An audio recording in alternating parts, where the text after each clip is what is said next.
सरदार पटेल की सबसे ऊंची प्रतिमा का जब अनावरण हुआ और जब वो बन रही थी, तभी से लोगों ने कहना शुरू कर दिया कि ये तो सरदार पटेल की बात करते हैं, सरदार पटेल ने तो आरएसएस पर बैन लगाया था। सरदार पटेल का मानना था कि यदि हिंदू अच्छी तरह से संगठित और अनुशासित होते हैं तो उन पर आक्रमण बंद हो जाएंगे।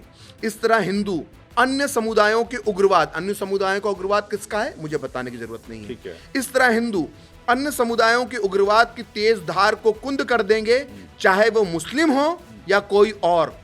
सरदार पटेल के बारे में आगे लिखते हैं विशंकर, बहुत ध्यान से सुने अनुराग, वो लिखते हैं कि सरदार पटेल की नजर में आरएसएस इस अवधारणा में फिट होता था और इसलिए उनकी आरएसएस के साथ सहानुभूति और समर्थन था। किसी भी पल कांग्रेसियों की भीड़ आरएसएस के मुख्यालय नागपुर में आग लगा सकती थी। आग लगाकर वो किसी भी पल ना केवल गुरु गोलवलकर जी की जान ले सकती थी, बल्कि वहां पर मौजूद 40 कार्यकर्ता और बाला साहब देवरस जो बाद में सरसंघचालक बने, उनकी भी जान ले सकती थी। ये भारत का बंटवारा हुआ तो सरदार पटेल को मुस्लिम तुष्टीकरण की नीति से नफरत हो चुकी थी और मुस्लिम तुष्टीकरण की जो पिपासा थी लोगों में, वो उसको पहचान गए थे कि गांधी जी की हत्या के पहले सरदार पटेल और गोडसे की एक मुलाकात हुई। ओके। और ये बात मैं नहीं कह रहा, ये बात मणिबेन पटेल ने लिखी और ये कपूर कमीशन में भी उन्होंने बोली। सोचिए ये भाषा थी सरदार पटेल की कि पाकिस्तान चले जाओ अगर दो नावों की सवारी करना है तो। राजकोट में कही उन्होंने बात कि जिनको पाकिस्तान जाना है पाकिस्तान चले जाओ, तुम्ही लोगों ने पाकिस्तान बनाया। हिंदुस्तान में जो मुसलमान पड़े हैं वो मुसलमान ने, काफी लोगों ने, ज्यादातर लोगों ने पाकिस्तान बनाने में साथ दिया। ठीक दिया, अभी ठीक है, लेकिन अब एक रोज में, एक रात में क्या दिल बदल गया? वो मुझे समझ में नहीं आता कैसा बदल गया कि एकदम कहते हैं हम मान लो। तो ये मेरी समझ में नहीं आता कि एक रोज में दिल सबका कैसा बदल गया। तो कहते हैं कि हम वफादार हैं, तो हमारी वफादारी में शंका क्यों की जाती है? आपको सस्पिशन क्यों आता है? तो हम कहते हैं भाई हमको क्यों पूछते हो? आपके दिल को पूछो, भीतर पूछो, हमको मत पूछो। वो हमको पूछने की बात नहीं है। आजाद भारत में पहली राजनीतिक हत्या की कोशिश अगर किसी व्यक्ति की हुई तो सरदार पटेल की हुई और वहां वो दिल्ली के मुसलमानों ने हत्या की कोशिश की। और सरदार पटेल को आजादी के पहले भी मुसलमानों ने मारने की कोशिश की थी 1939 के आसपास। तो ये मुसलमानों से उनका जो रिलेशन था ना, वो बड़ा ही, जो मोदी जी का जिस तरह का है ना, मुसलमान और मोदी का जो रिश्ता है, वो रिश्ता मुसलमान और सरदार पटेल का उस जमाने में था। जब उन्होंने आमरण अनशन किया था गांधी ने, तो उस भाषण में उन्होंने एक जगह पे कहा प्रार्थना सभा में कि सरदार पटेल की बात तो ऐसी है कि मुंह से निकलते से ही आग का गोला बन जाती है। पंडित नेहरू जी जो हैं वो मुस्लिम सांप्रदायिकता को खतरा नहीं मानते, वो खतरा मानते हैं आरएसएस की विचारधारा को। और डायरेक्ट एक्शन डे में हिंदुओं का खून बहाने वाली मुस्लिम लीग से समस्या नहीं है। नोआखली में हिंदू औरतों के इज्जत को तार तार कर देने वाली मुस्लिम लीग से समस्या नहीं है, लेकिन पीड़ित हिंदू की मदद के लिए अपना सर्वस्व न्यौछावर करने वाले आरएसएस से समस्या है। तो नेहरू ने खुद होकर एक पत्र लिखा, बोला इस वक्त मुस्लिम सांप्रदायिकता हमारी समस्या नहीं है। जब कांग्रेस के नेता सिंध और पंजाब में, जो पाकिस्तान का पंजाब है, छोड़ कर भाग के आ गए थे, तब संघ के कार्यकर्ता जब तक आखिरी हिंदू वहां से नहीं निकल गया तब तक वहां पर मौजूद रहे। तो नेहरू ने 28 और 29 जनवरी को कहा कि मैं संघ को कुचल दूंगा, संघ को इस देश से मिटा दूंगा। संघ के स्वयंसेवक ना छूट पाए तो उसमें लेडी माउंटबेटन भी इन्वॉल्व हो जाती थी, उसमें कम्युनिज्म भी आ जाता था, उसमें जाने क्या क्या आ जाता था। हमें उन लड़कियों को बचाने के लिए आरएसएस की मदद लेना चाहिए, गुरु गोलवलकर जी से बात करना चाहिए कि अगर संघ इतना सांप्रदायिक था तो कांग्रेस के अंदर उसे शामिल क्यों किया जा रहा था? अगर सरदार पटेल इतने विरोधी थे संघ के, तो उनके नेतृत्व में उनका जो गुट था उसने आरएसएस को कांग्रेस में शामिल कराने की कोशिश क्यों की? नमस्कार, स्वागत आप सभी का इस खास पॉडकास्ट में। इतिहास में कुछ व्यक्तित्व ऐसे होते हैं जिनकी छाया समय के पार फैलती है। भारत के संदर्भ में कहें तो सरदार वल्लभ भाई पटेल ऐसे ही पुरुष रहे हैं जिन्होंने विभाजन के घावों के बीच नवजात भारत को एक सूत्र में पिरोने का संकल्प लिया था। लौह पुरुष कहे जाने वाले पटेल केवल कठोर प्रशासक नहीं थे, वे उस युग के एक यथार्थवादी राष्ट्र पुरुष थे जो आदर्श से अधिक भारत के अस्तित्व की चिंता करते थे। जब 47 में भारत स्वतंत्र हुआ तब वह असल में पूर्ण रूप से एक राष्ट्र नहीं बना था। लगभग 565 रियासतें थीं, किसी की अपनी सेना, किसी की मुद्रा, किसी का झंडा, सब बिखरी हुई इकाइयां थीं। नेहरू जहां एक उदार या फिर वैचारिक या फिर पश्चिम दृष्टि से प्रेरित लोकतांत्रिक भारत की कल्पना कर रहे थे, वहीं सरदार पटेल उस धरती की व्यवहारिक एकता की रक्षा में लगे थे और उन्होंने कहा भी था, स्वतंत्रता का अर्थ तभी है जब भारत अखंड रहेगा, बिखरा भारत किसी के काम का नहीं है। लौह पुरुष की दृढ़ता का अर्थ कभी भी अन्याय नहीं था। मुस्लिम लीग की अलगाववादी राजनीति से त्रस्त भारत में जब विभाजन की आग ठंडी भी नहीं हुई थी, तब पटेल ने मुस्लिम नागरिकों से कहा था कि भारत आपका देश है, पर आपको यह भी स्वीकार करना होगा कि यह अब नया भारत है, न पाकिस्तान का हिस्सा है, न ब्रिटिश हुकूमत का। यह भारत केवल भारतीयों का है। उनका यह आग्रह वफादारी का नहीं, बल्कि राष्ट्रीय निष्ठा का प्रतीक था। ये वो दौर था जब दिल्ली, अजमेर, अलीगढ़ या फिर भारत के कई इलाकों में सांप्रदायिक तनाव अपने चरम पर था और नेहरू या फिर मौलाना आज़ाद की नीति अक्सर तुष्टीकरण के आरोपों में घिरी रहती थी। पटेल ने इस भटके हुए दौर में राष्ट्र की रीढ़ बनकर स्पष्ट कहा कि राजनीति का पहला धर्म राष्ट्र है, बाकी सब बाद में आता है। उनके नेतृत्व में हैदराबाद, जूनागढ़ या फिर कश्मीर जैसी रियासतों का भारत में विलय हुआ है, हम सभी जानते हैं। उन्होंने न तलवार उठाई, न भाषणों से भ्रम फैलाया, बस एक दृढ़, प्रखर और नीतिपरक संकल्प से भारत को एक सूत्र में बांध दिया। आज जब इतिहास को फिर से पढ़ने की कोशिश हो रही है तो दृष्टिकोण बदल रहे हैं, तब सरदार पटेल की भूमिका भी प्रासंगिक हो जाती है कि आखिरकार उन्होंने राष्ट्र निर्माण को विचारों से, इच्छा शक्ति से किस तरह से एक सूत्र में बांधा। इस विषय पर हम ये जानने की कोशिश करेंगे कि पिछले कुछ समय से एक नैरेटिव जो कि भारत में फैलाया गया कि राष्ट्रीय स्वयंसेवक संघ को लेकर सरदार पटेल के विचार क्या थे। ये भी कहा गया कि उन्होंने आरएसएस पर बैन भी लगाया था, खासकर गांधी हत्या कांड के बाद में, और उनके विचार को लेकर क्या थे। तो आरएसएस सरदार पटेल और हिंदुत्व को लेकर, हिंदू धर्म को लेकर या भारत की अखंडता को लेकर सरदार पटेल का अपना में विचार क्या रखते थे, यही जानने की कोशिश करेंगे।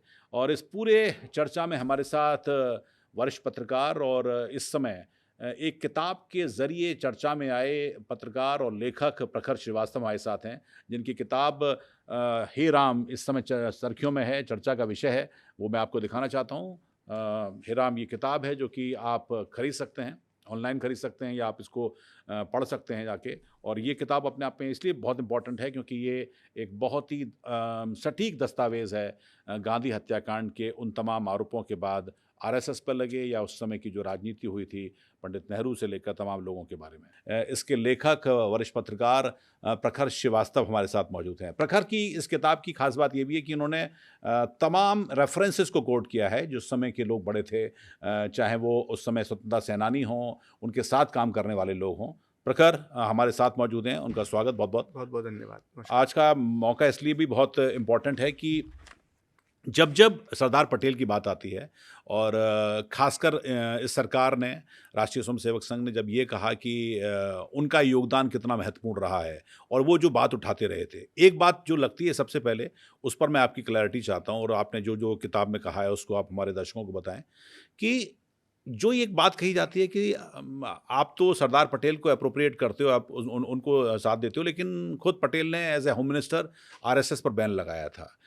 क्या कारण थे, क्यों बैन लगा था, इसके पीछे की पूरी कहानी क्यों है और ये आरोप आखिरकार लगाने के पीछे मंशा क्या है? धन्यवाद अनुराग। और मुझे लगता है कि हमारी इस बातचीत के लिए इससे बेहतर सवाल, इससे अच्छी शुरुआत मुझे नहीं लगता कुछ और हो सकती थी, क्योंकि हम अक्सर देखते हैं कि जैसे जब सरदार पटेल की सबसे ऊंची प्रतिमा का जब अनावरण हुआ और जब वो बन रही थी, तभी से लोगों ने कहना शुरू कर दिया कि ये तो सरदार पटेल की बात करते हैं, सरदार पटेल ने तो आरएसएस पर बैन लगाया था। असल में ये जो बोलने वाले लोग हैं, जो कांग्रेस का इकोसिस्टम है, वो ये चीज़ नहीं सोचता कि आपने इतने साल तक सरदार पटेल के योगदान को भुला कर रखा। अब एक प्रधानमंत्री मोदी जी के रूप में या संघ उस व्यक्ति के अगर प्रभाव को, उनके योगदान को आज याद कर रहा है, तो वो इससे विचलित हो जाते हैं। और इससे विचलित हो जाते हैं तो इसके उनका काउंटर सिर्फ एक ही बात रहती है कि सरदार पटेल ने तो आरएसएस पे बैन लगाया था। बिल्कुल लगाया था बैन, लेकिन क्यों लगाया था, किन परिस्थितियों में लगाया था और उस बैन का हश्र क्या हुआ, पहले हमें इस पे चर्चा करना चाहिए। तो जो आपने जो मेरे से सवाल पूछा, तो मैं थोड़ा सा उस समय की देश काल स्थिति परिस्थिति से शुरुआत करूंगा। तो हम सब जानते हैं जब भारत का आज़ादी हुई तो बंटवारा हुआ तो लाखों लोग इसमें मारे गए। हिंदू और सिखों के साथ जो अमानवीय अत्याचार हुए वो हमने देखा। उस समय की सरकार जो नेहरू सरकार थी, नेहरू जो स्वयं थे, वो बहुत मुस्लिम तुष्टिकरण कर रहे थे। ये सब भी इतिहास में दर्ज है। इन्हीं परिस्थितियों में 30 जनवरी की शाम जो है 5:17 पर गोडसे जो है वो गांधी जी की हत्या कर देता है 3 गोली मार के। लेकिन ये कहानी सिर्फ इतनी कहानी नहीं है, इसके पीछे का एक पूरा एक बैकग्राउंड है, उसको समझने की जरूरत है। तो जब गोडसे ने जब गांधी जी की हत्या करी तो गोडसे कोई ऐसा हत्यारा था जो कोई अननोन हत्यारा नहीं था। गोडसे एक बड़ा पत्रकार था महाराष्ट्र का, हिंदू महासभा का एक बड़ा लीडर था और महाराष्ट्र में उसकी एक खास पहचान थी। तो इस आधार पे उसकी पहचान जल्दी उजागर हो गई कि वो क्या व्यक्ति है, किस तरह का व्यक्ति है, कहाँ कहाँ वो रहा है, किस तरह का उसका बैकग्राउंड रहा है। तो उस समय जो सरकार थी, उस समय जो प्रधानमंत्री नेहरू थे, तो उन्होंने जो है वो कहीं ना कहीं सरदार पटेल पर ये दबाव उस वक्त बनना शुरू हो गया। उसकी वजह ये थी कि गोडसे और उसके साथियों ने 20 जनवरी को गांधी जी पे पहला हमला किया। 30 जनवरी को हत्या की, लेकिन पहला जो हत्या का प्रयास था वो 10 दिन पहले 20 जनवरी 1948 को किया था। जब वो गांधी जी की जो पहली हत्या की कोशिश होती है तो उस पहली हत्या की कोशिश नाकाम हो जाती है और गोडसे का एक साथी मदन लाल पाहवा वो वहां पर गिरफ्तार हो जाता है। मदन लाल पाहवा सारी जानकारी गोडसे और उसके गिरोह के बारे में दे देता है, लेकिन पुलिस उसको नहीं पकड़ पाती है। तो जाहिर तौर पर जब जैसे ही गांधी की हत्या होती है तो पहली बार जो भी सरदार पटेल का जो विरोधी गुट जो कांग्रेस के अंदर था, जिसमें मौलाना आजाद जिसका नेतृत्व करते थे और उस वक्त के काफी मौलाना मुस्लिम नेता जो सरदार पटेल को पसंद नहीं करते थे, वो सब लोग जो है सरदार पटेल के विरोध में आ जाते। तो कहीं ना कहीं सरदार पटेल पर यह दबाव उसी दिन से बन जाता है। अब बात आती है संघ पर प्रतिबंध लगाने की। तो ये वाला गुट तो गांधी जी के कान भरने से लेकर बिल्कुल सरदार पटेल के खिलाफ काम कर रहा था। जैसे जैसे हम बात आगे करेंगे हम इनकी सच्चाई की से रूबरू होते जाएंगे। तो जब गांधी जी की हत्या होती है और गोडसे की पूरी जब कुंडली खोली जाती है तो हिंदू महासभा से उसका डायरेक्ट कनेक्शन निकलता है, लेकिन तमाम हिंदूवादी संगठन जो है वो कहीं ना कहीं कटघरे में आ जाते हैं। तो और जब ये बड़ी आश्चर्य की बात है कि 20 जनवरी को जब गोडसे हमला करता है, सरकार को सारी जानकारी हो जाती है गोडसे के बारे में, सारे क्लू सारे सुराग मदन लाल पाहवा दे देता है, लेकिन 20 दिन तक ना तो दिल्ली पुलिस, ना मुंबई पुलिस, ना महाराष्ट्र की पुलिस गोडसे को नहीं पकड़ पाती है, उसको ढूंढ नहीं पाती है तमाम क्लू होने के बाद। लेकिन जैसे ही गोडसे गांधी को गोली मारता है 5:17 पर 3, महज 2 से 3 घंटे में अनुराग जी पूरी जानकारी पूरे महाराष्ट्र और मध्य प्रदेश जो उस समय का जो पश्चिमी भारत था उसके घर घर में आकाशवाणी और अन्य माध्यमों से पहुंचा दी जाती है कि ये आदमी, इसका नाम नाथुराम गोडसे है, इसकी जाति ब्राह्मण है, ब्राह्मणों में भी इसकी जाति उपजाति जो है वो चितपावन ब्राह्मण है। पूरी जन्म कुंडली सोचिए, उस वक्त सोशल मीडिया नहीं होता था, उस वक्त फेसबुक, ट्विटर, इंस्टा नहीं होता था, ट्रंक कॉल होते थे, एसटीडी नहीं होता था, SMS व्हाट्सएप नहीं होता था, टीवी नहीं होता था, 24 घंटे के न्यूज चैनल नहीं होते थे, सिर्फ एक रेडियो था, एक रेडियो, उसमें भी कुछ समाचार चलते थे। तो भी सोचिए कि सारी जानकारी घर घर तक पहुंच जाती है कि गांधी जी का हत्यारा किस जाति का है, ब्राह्मण है, और ब्राह्मणों में भी उसकी उपजाति चितपावन है। तो तत्काल दंगे शुरू हो जाते हैं, दंगे शुरू हो जाते हैं। तो एक एक करके जो है चितपावन ब्राह्मणों के ऊपर हमले होते हैं और संघ का नाम उसी समय घसीट दिया जाता है। अफवाह फैलाई जाती है कि संघ का इसमें हाथ हो सकता है। तो संघ पे हमला शुरू हो जाता है। अब यहां से असली कहानी शुरू होती है जो आपने सवाल पूछा, ये मैंने सिर्फ भूमिका बांधी है अभी तक। तो जो संघ का मुख्यालय है, जो आज भी मुख्यालय है नागपुर में, उसको कांग्रेसियों की भीड़ घेर लेती है। और सुबह तो सबसे पहले दोपहर में वो जो हम आरएसएस के जो प्रथम सरसंघचालक थे डॉक्टर हेडगेवार की जो समाधि बनी हुई है, उस समाधि को तोड़ा जाता है।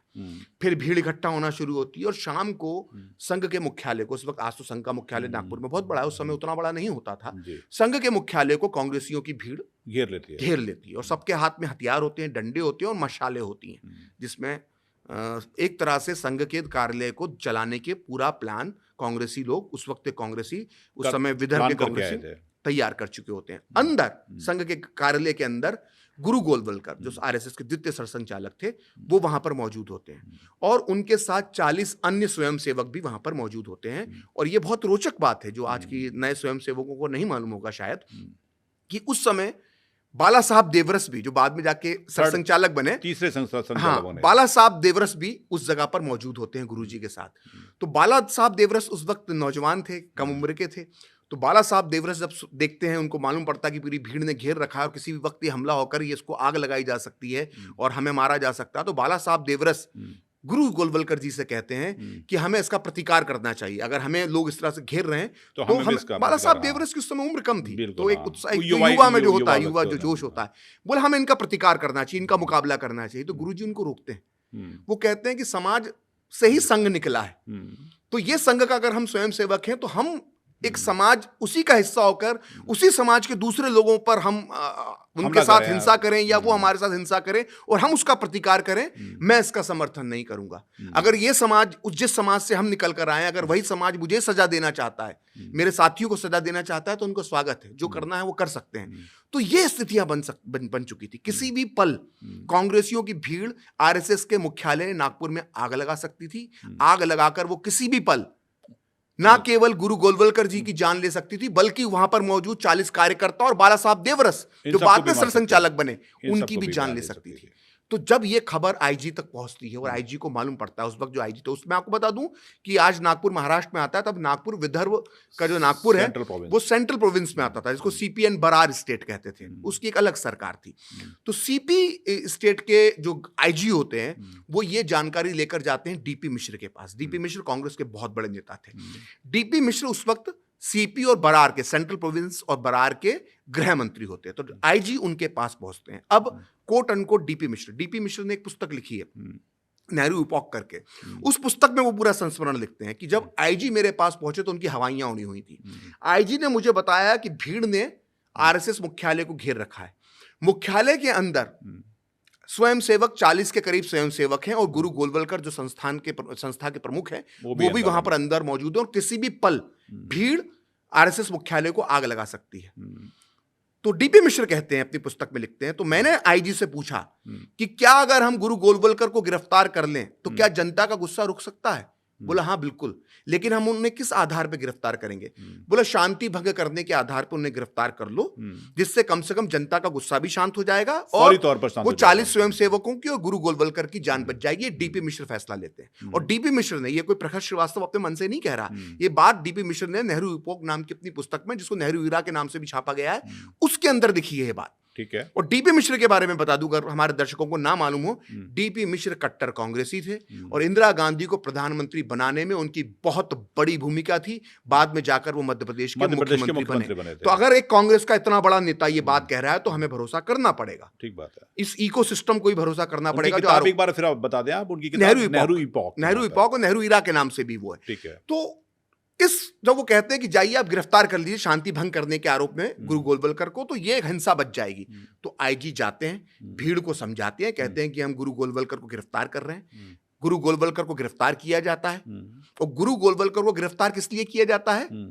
अशांति फैलाने के आरोप में। अभी तक गांधी हत्याकांड का आरोप नहीं लगा है। ओह अच्छा। अभी तक गांधी हत्याकांड में ना संघ का नाम आया है आधिकारिक तौर पर, ना संघ के प्रमुख गोलवलकर जी का नाम आया है। शांति भंग हो रही है, शांति भंग हो सकती है नागपुर शहर की, इसलिए हम आपको गिरफ्तार कर रहे हैं। इस आधार पर थाने लाया जाता है, गिरफ्तारी की कार्रवाई पूरी होती है और 2 से 3 दिन बाद जाके उसमें गांधी हत्याकांड का चार्ज उन पे जोड़ दिया जाता है। ठीक है। फिर 2 से 3 दिन बाद वो चार्ज हटा दिया जाता है, क्योंकि सबूत था नहीं, संघ का कोई हाथ नहीं था। तो ये परिस्थिति, तो गुरु गोलवलकर की जो पहला जो आरएसएस जो बोलते ना, अरे गुरु जी को तो गिरफ्तार किया था, तो गुरु जी को गांधी जी की हत्या के आरोप में गिरफ्तार नहीं किया था। ये स्पष्ट कर दूं मैं। मतलब तो टाइमलाइन ऐसी रही कि गांधी हत्या के बाद तुरंत भीड़ ने संघ के को घेरा, गुरु जी की जान बचाने के लिए उनको गिरफ्तार किया गया। पहले उन पर शांति भंग करने का आरोप लगा के धारा लगाई गई। फिर नेहरू के दबाव में उन पर वहां के जो खेर मुख्यमंत्री थे, उस समय प्रधानमंत्री कहा जाता था स्टेट के प्रमुख को भी, प्रीमियर थे खेर साहब, उनने उन पर धारा लगवाई गांधी हत्याकांड की। जब लेकिन समझ में आया कि तो केस साबित ही नहीं हो पाएगा आरएसएस का, तो फिर हटा के फिर अशांति लगा दी। तो संघ पर जो प्रतिबंध फिर लगाया जाता है, फिर पूरा राष्ट्रीय स्तर पर जो प्रतिबंध लगाया जाता है, तो वो प्रतिबंध जो है वो गांधी हत्या के आरोप में नहीं लगाया जाता। वो प्रतिबंध का कागज नेशनल आर्काइव में पड़ा है, जिसको जाके देखना है वो देख ले। ठीक है। ये संगठन जो है भारत की शांति के लिए खतरा है, इस तरह के आरोप लगा के प्रतिबंध लगाया जाता है। तो जो कहा जाता है कि ये तो ये नहीं, ये वजह नहीं है। और यहां पर ये समझने की भी जरूरत है कि जब गांधी की जब हत्या हुई तो गुरु जी का क्या कहना था। गुरुजी उस समय चेन्नई में मौजूद थे, जिसको उस वक्त मद्रास कहा जाता था। वो एक विद्यालय में थे, एक बहुत बड़े सम्मेलन को संबोधित कर रहे थे।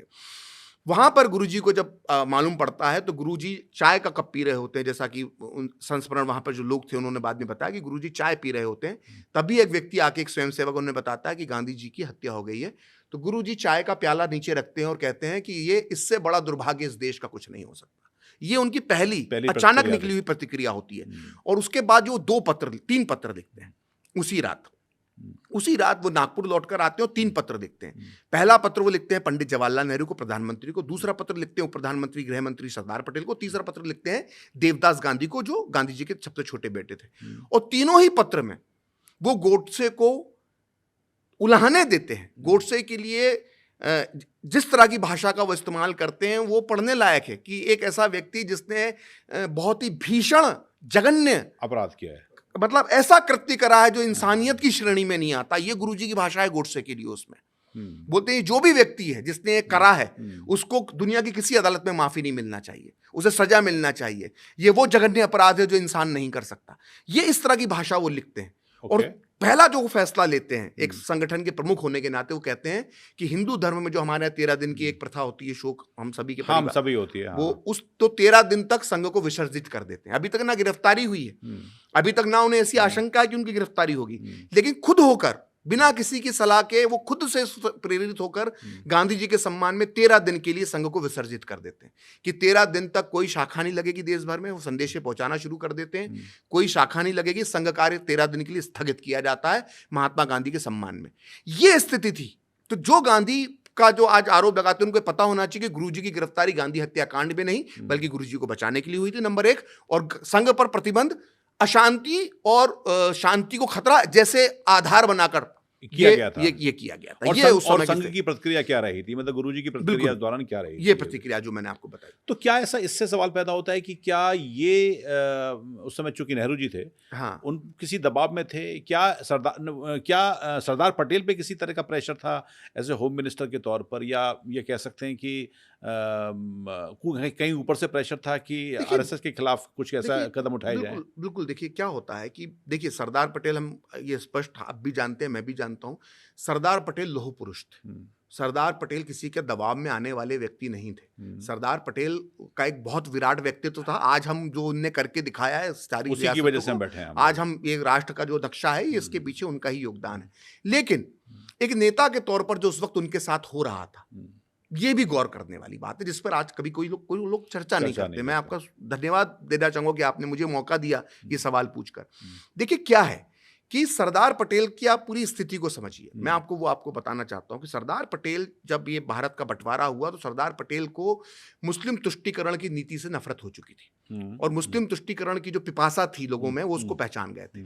और मुस्लिम मानसिकता जिस तरह से देश पर हावी होकर उसने 2 टुकड़े करवाए थे, इससे भी सरदार पटेल इसकी सत्यता को पहचान चुके थे। तो उस वक्त वो जिस मूड में चल रहे थे, जिस रिदम में वो चल रहे थे, जिस तरह के वो भाषण देते थे, वो हम आगे विस्तार से उन भाषणों पर चर्चा करेंगे। तो कहीं ना कहीं सरदार पटेल पर ये उस वक्त जो सरदार पटेल के विरोधी थे उन्होंने मान लिया था। वो गांधी जी को ये बार बार कहना चाहते थे कि सरदार पटेल एक सांप्रदायिक नेता है। हाँ, ठीक बात। कई नेता उनके बारे में कहते थे सरदार पटेल तो सांप्रदायिक है। जो थोड़े सॉफ्ट विरोधी थे वो कहते थे सरदार पटेल हिंदूवादी हैं। तो सरदार पटेल की छवि जो है वो एक तरह से सांप्रदायिक बनाने की कोशिश की गई, जिनका झुकाव टिल्ट जो है वो हिंदुत्व के प्रति था। एक हिंदूवादी नेता की उनकी छवि जो है उस वक्त बना दी गई थी। चूंकि 20 जनवरी को हमला होता है, गोडसे और उसके साथी गांधी जी को मारने की कोशिश करते हैं, जिसका मैंने जिक्र किया। मदन लाल पाहवा गिरफ्तार हो जाता है, स्पॉट पे पकड़ा जाता है बम फोड़ता हुआ। मदन लाल पाहवा सारी जानकारी दे देता है। हाँ, उसी रात दिल्ली वो सब कुछ बता देता है कि कौन कौन क्या क्या है, किसका क्या प्लान है। लेकिन पुलिस उनको पकड़ नहीं पाती, गोडसे और उसके साथियों को, और वो 30 जनवरी को गांधी को मारने में दुर्भाग्य से कामयाब हो जाता है। तो चूंकि गृह मंत्री होने के नाते ये सारी जिम्मेदारी जो है वो सरदार पटेल के ऊपर डाल दी जाती है। अब यहाँ पर बहुत कम लोग जानते हैं। देखिए, एक मैं बहुत सम्मानित व्यक्ति का नाम लेना चाहता हूँ, मैं भी बड़ा उनका सम्मान करता हूँ, और ये जो बात मैं आगे कहना चाह रहा हूँ उनके प्रति मेरा कोई असम्मान प्रकट करने का इरादा नहीं है, लेकिन मैं उस वक्त की राजनीति बता रहा हूँ। और मैं कहना चाहता हूँ कि नेता होते हैं। आज का जो राजनीति है वो बहुत ही रसातल में चले गई है, आज के नेताओं का जो स्थिति है। लेकिन उस दौर में भी राजनीति और दांव पे चले जाते थे। तो एक बहुत बड़े नेता भारत के इतिहास के हुए जयप्रकाश नारायण, जिनको हम जेपी के नाम से जानते हैं। एक बहुत बड़े और समाजवादी नेता हुए जिनका नाम राम मनोहर लोहिया है, जिनको हम आज लोहियावाद के नाम से उनका विचारधारा चलती है।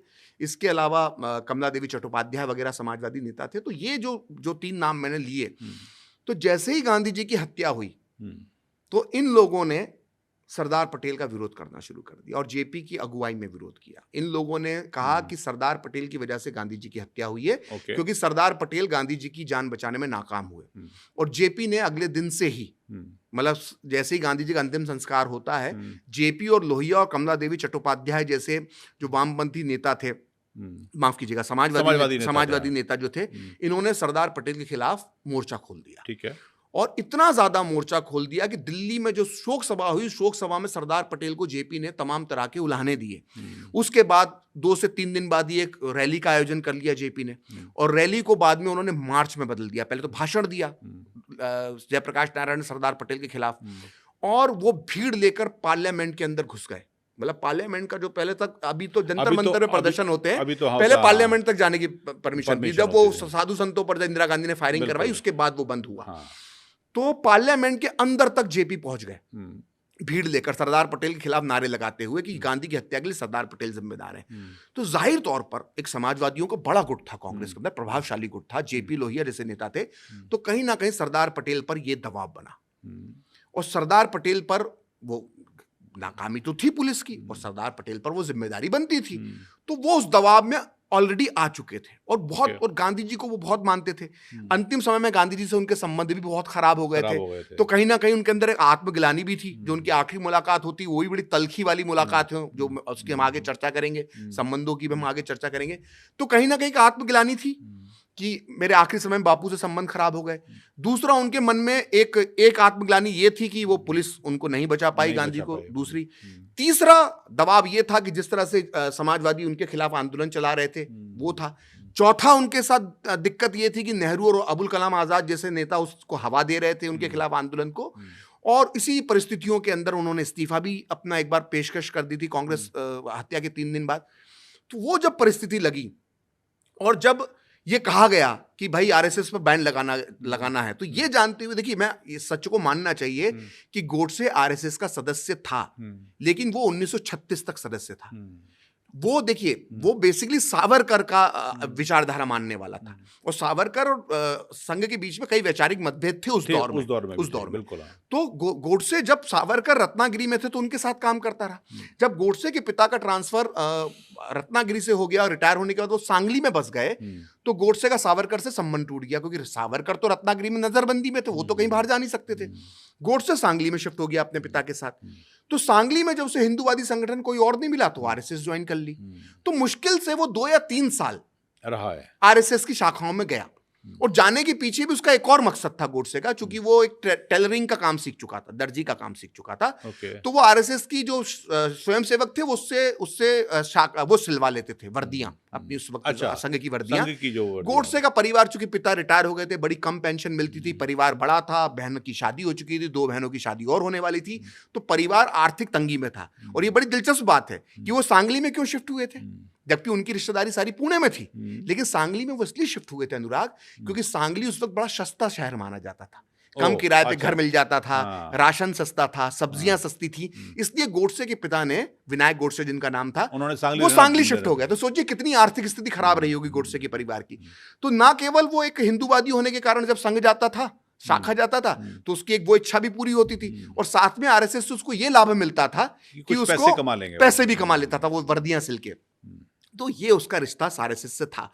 लेकिन आरएसएस में उसको एहसास हो गया काम करते करते, और उसने कहा भी बाद में अपनी गवाही में, जब उसने गवाही दी लाल किले में और शिमला हाई कोर्ट में, उसने कहा कि मैं स्वयंसेवक था, मैं हेडगेवार जी से प्रभावित था, लेकिन मैंने देखा कि जिस तरह का मैं राजनीति करना चाहता हूं, या जिस तरह का जो मेरे लक्ष्य हैं, वो शाखा में रहकर पूरे नहीं हो सकते।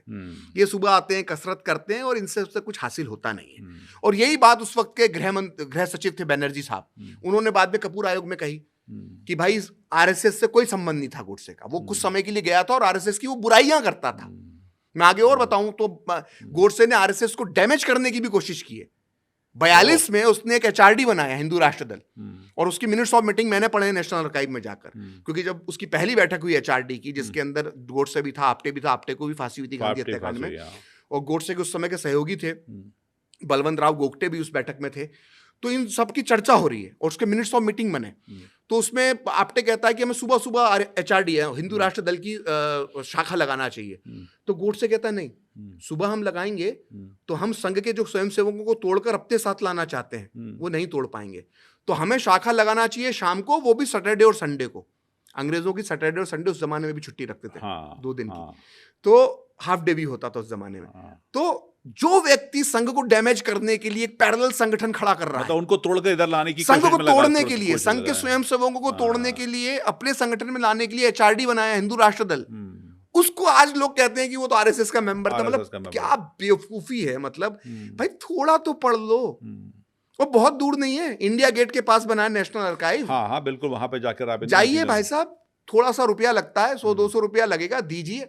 और पैसे खर्च करिए तो थोड़ा सा और फोटोकॉपी का पैसा दे देंगे, फोटोकॉपी करके दे देंगे, मिनट्स ऑफ मीटिंग कर लीजिए। और ये मैंने तो तैयार नहीं की बैठ के वहां पर, ना आपने तैयार की है। ये उस समय जब इंक्वायरी हुई गांधी जी की हत्या की, जो चार्जशीट बनी, जो उसका हिस्सा है वो, ये तो उस समय की कांग्रेस सरकार ने तैयार किए मिनट्स ऑफ मीटिंग उसके, कि क्या क्या उन लोगों की बातचीत हुई थी। देख लो ना भाई, कुछ बोलने से पहले सोचा तो करो। अब ये स्थिति, अब वो ये हम पहुंचे, तो इन परिस्थितियों में संघ पे एक नाम ले दिया गया। तो ये जब दबाव बना दिया गया पटेल पर, पटेल पर, कि भाई ये तो आरएसएस का मेंबर भी था, ये भी था, वो भी था। अब इसमें एक तो पटेल पर कहीं ना कहीं उन्होंने उस पे लगा दिया, उस पे उस समय बैन लगा दिया। एक चीज और, ये बहुत, मैं पहले, आज के पहले किसी पॉडकास्ट में नहीं बोली, ये परिस्थिति जन्य साक्ष्य इस बात का सबूत देते हैं। ये इससे सबूत, परिस्थिति जन्य सबूत मिलता है, साक्ष्य है कि गांधी जी की हत्या के पहले सरदार पटेल और गोडसे की एक मुलाकात हुई है। ओके। और ये बात मैं नहीं कह रहा, ये बात मणिबेन पटेल ने लिखी, और ये कपूर कमीशन में भी उन्होंने बोली थी। हुआ ये था कि मोरारजी देसाई जो गृह मंत्री थे महाराष्ट्र के, डीपी मिश्र थे सेंट्रल प्रोविंस के, और महाराष्ट्र जिसको मुंबई प्रेसिडेंसी, बॉम्बे प्रेसिडेंसी कहते थे, उसके गृह मंत्री थे मोरारजी देसाई, जो बाद में जाके भारत के प्रधानमंत्री बने। तो वो बहुत ज्यादा गोडसे से चिढ़ते थे। अच्छा। तो उन्होंने गोडसे का जो अखबार था अग्रणी, उस पर उन्होंने प्रतिबंध लगा दिया। मोरारजी देसाई ने प्रतिबंध लगा दिया, मतलब उसकी जमानत जब्त कर ली। जमानत पहले रखनी पड़ती थी, क्योंकि भारत का कानून नहीं बना था, संविधान नहीं बना था हमारा, तो अंग्रेजों के कानून नहीं चल रहे थे। तो अंग्रेजों ने पत्रकारों पे और अखबारों को पे कंट्रोल करने के लिए बड़े कठोर कानून बनाए थे।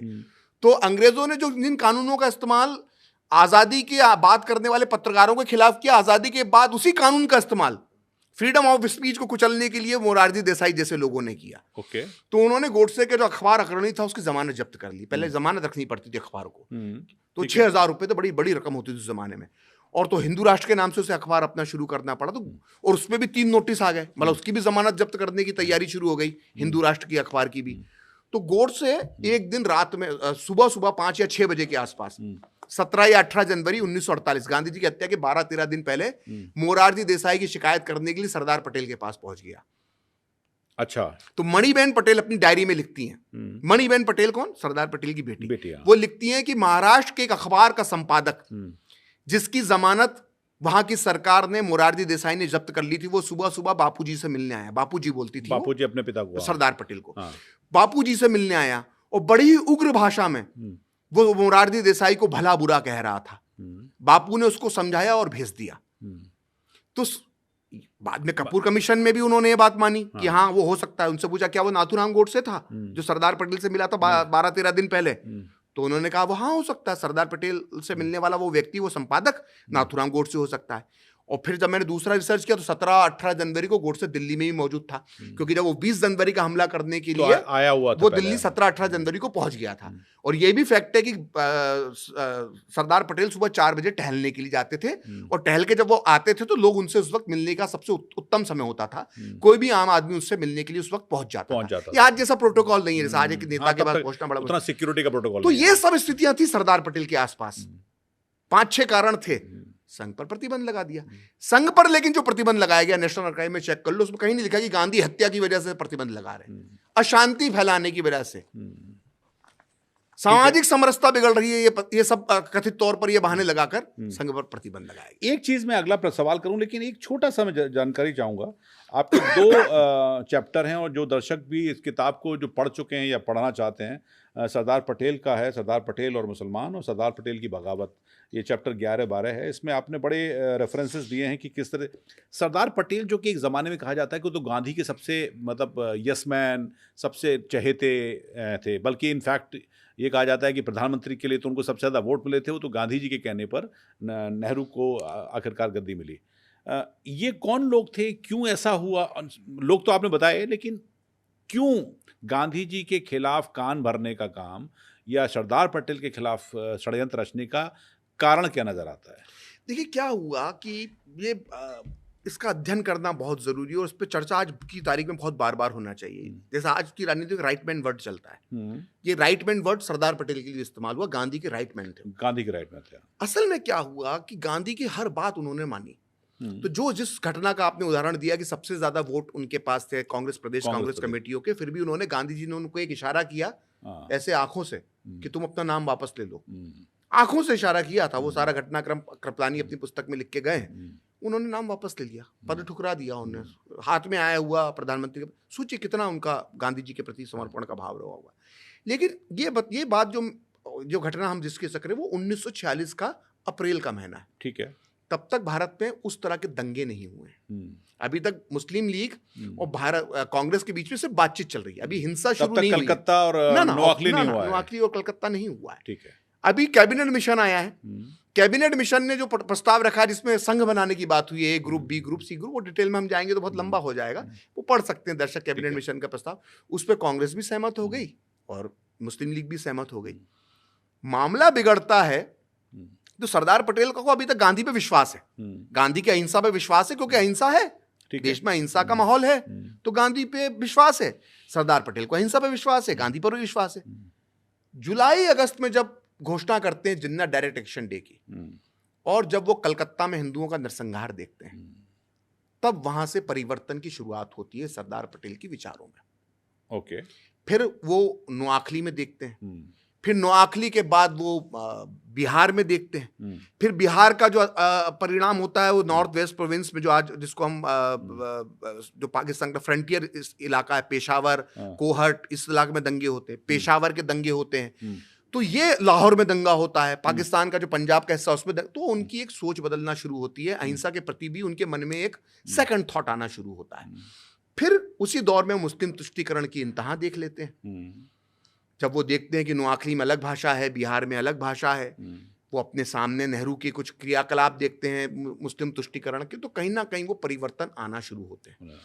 फिर जब वो सरकार चलाते हैं, एक सरकार भी अभी बहुत लोग बहुत सी बातें करते हैं कौन ने किसके साथ सरकार चलाई थी, ये एक भी कांग्रेस और लेफ्ट इकोसिस्टम का, वामपंथी इतिहासकार का ये बताने में बड़ा कतराता है कि कांग्रेस और मुस्लिम लीग ने मिलकर भारत की अंतरिम सरकार बनाई थी, जिसमें प्रधानमंत्री का पद एक तरह से, उसको वाइस प्रेसिडेंट कहते थे, एग्जीक्यूटिव काउंसिल का, उसको प्रधानमंत्री हम मान सकते हैं, वो नेहरू थे, सरदार पटेल गृह मंत्री थे, और लियाकत अली खान जो पाकिस्तान के प्रधानमंत्री बने वो उसके वित्त मंत्री थे। इनने मिलकर सरकार चलाई।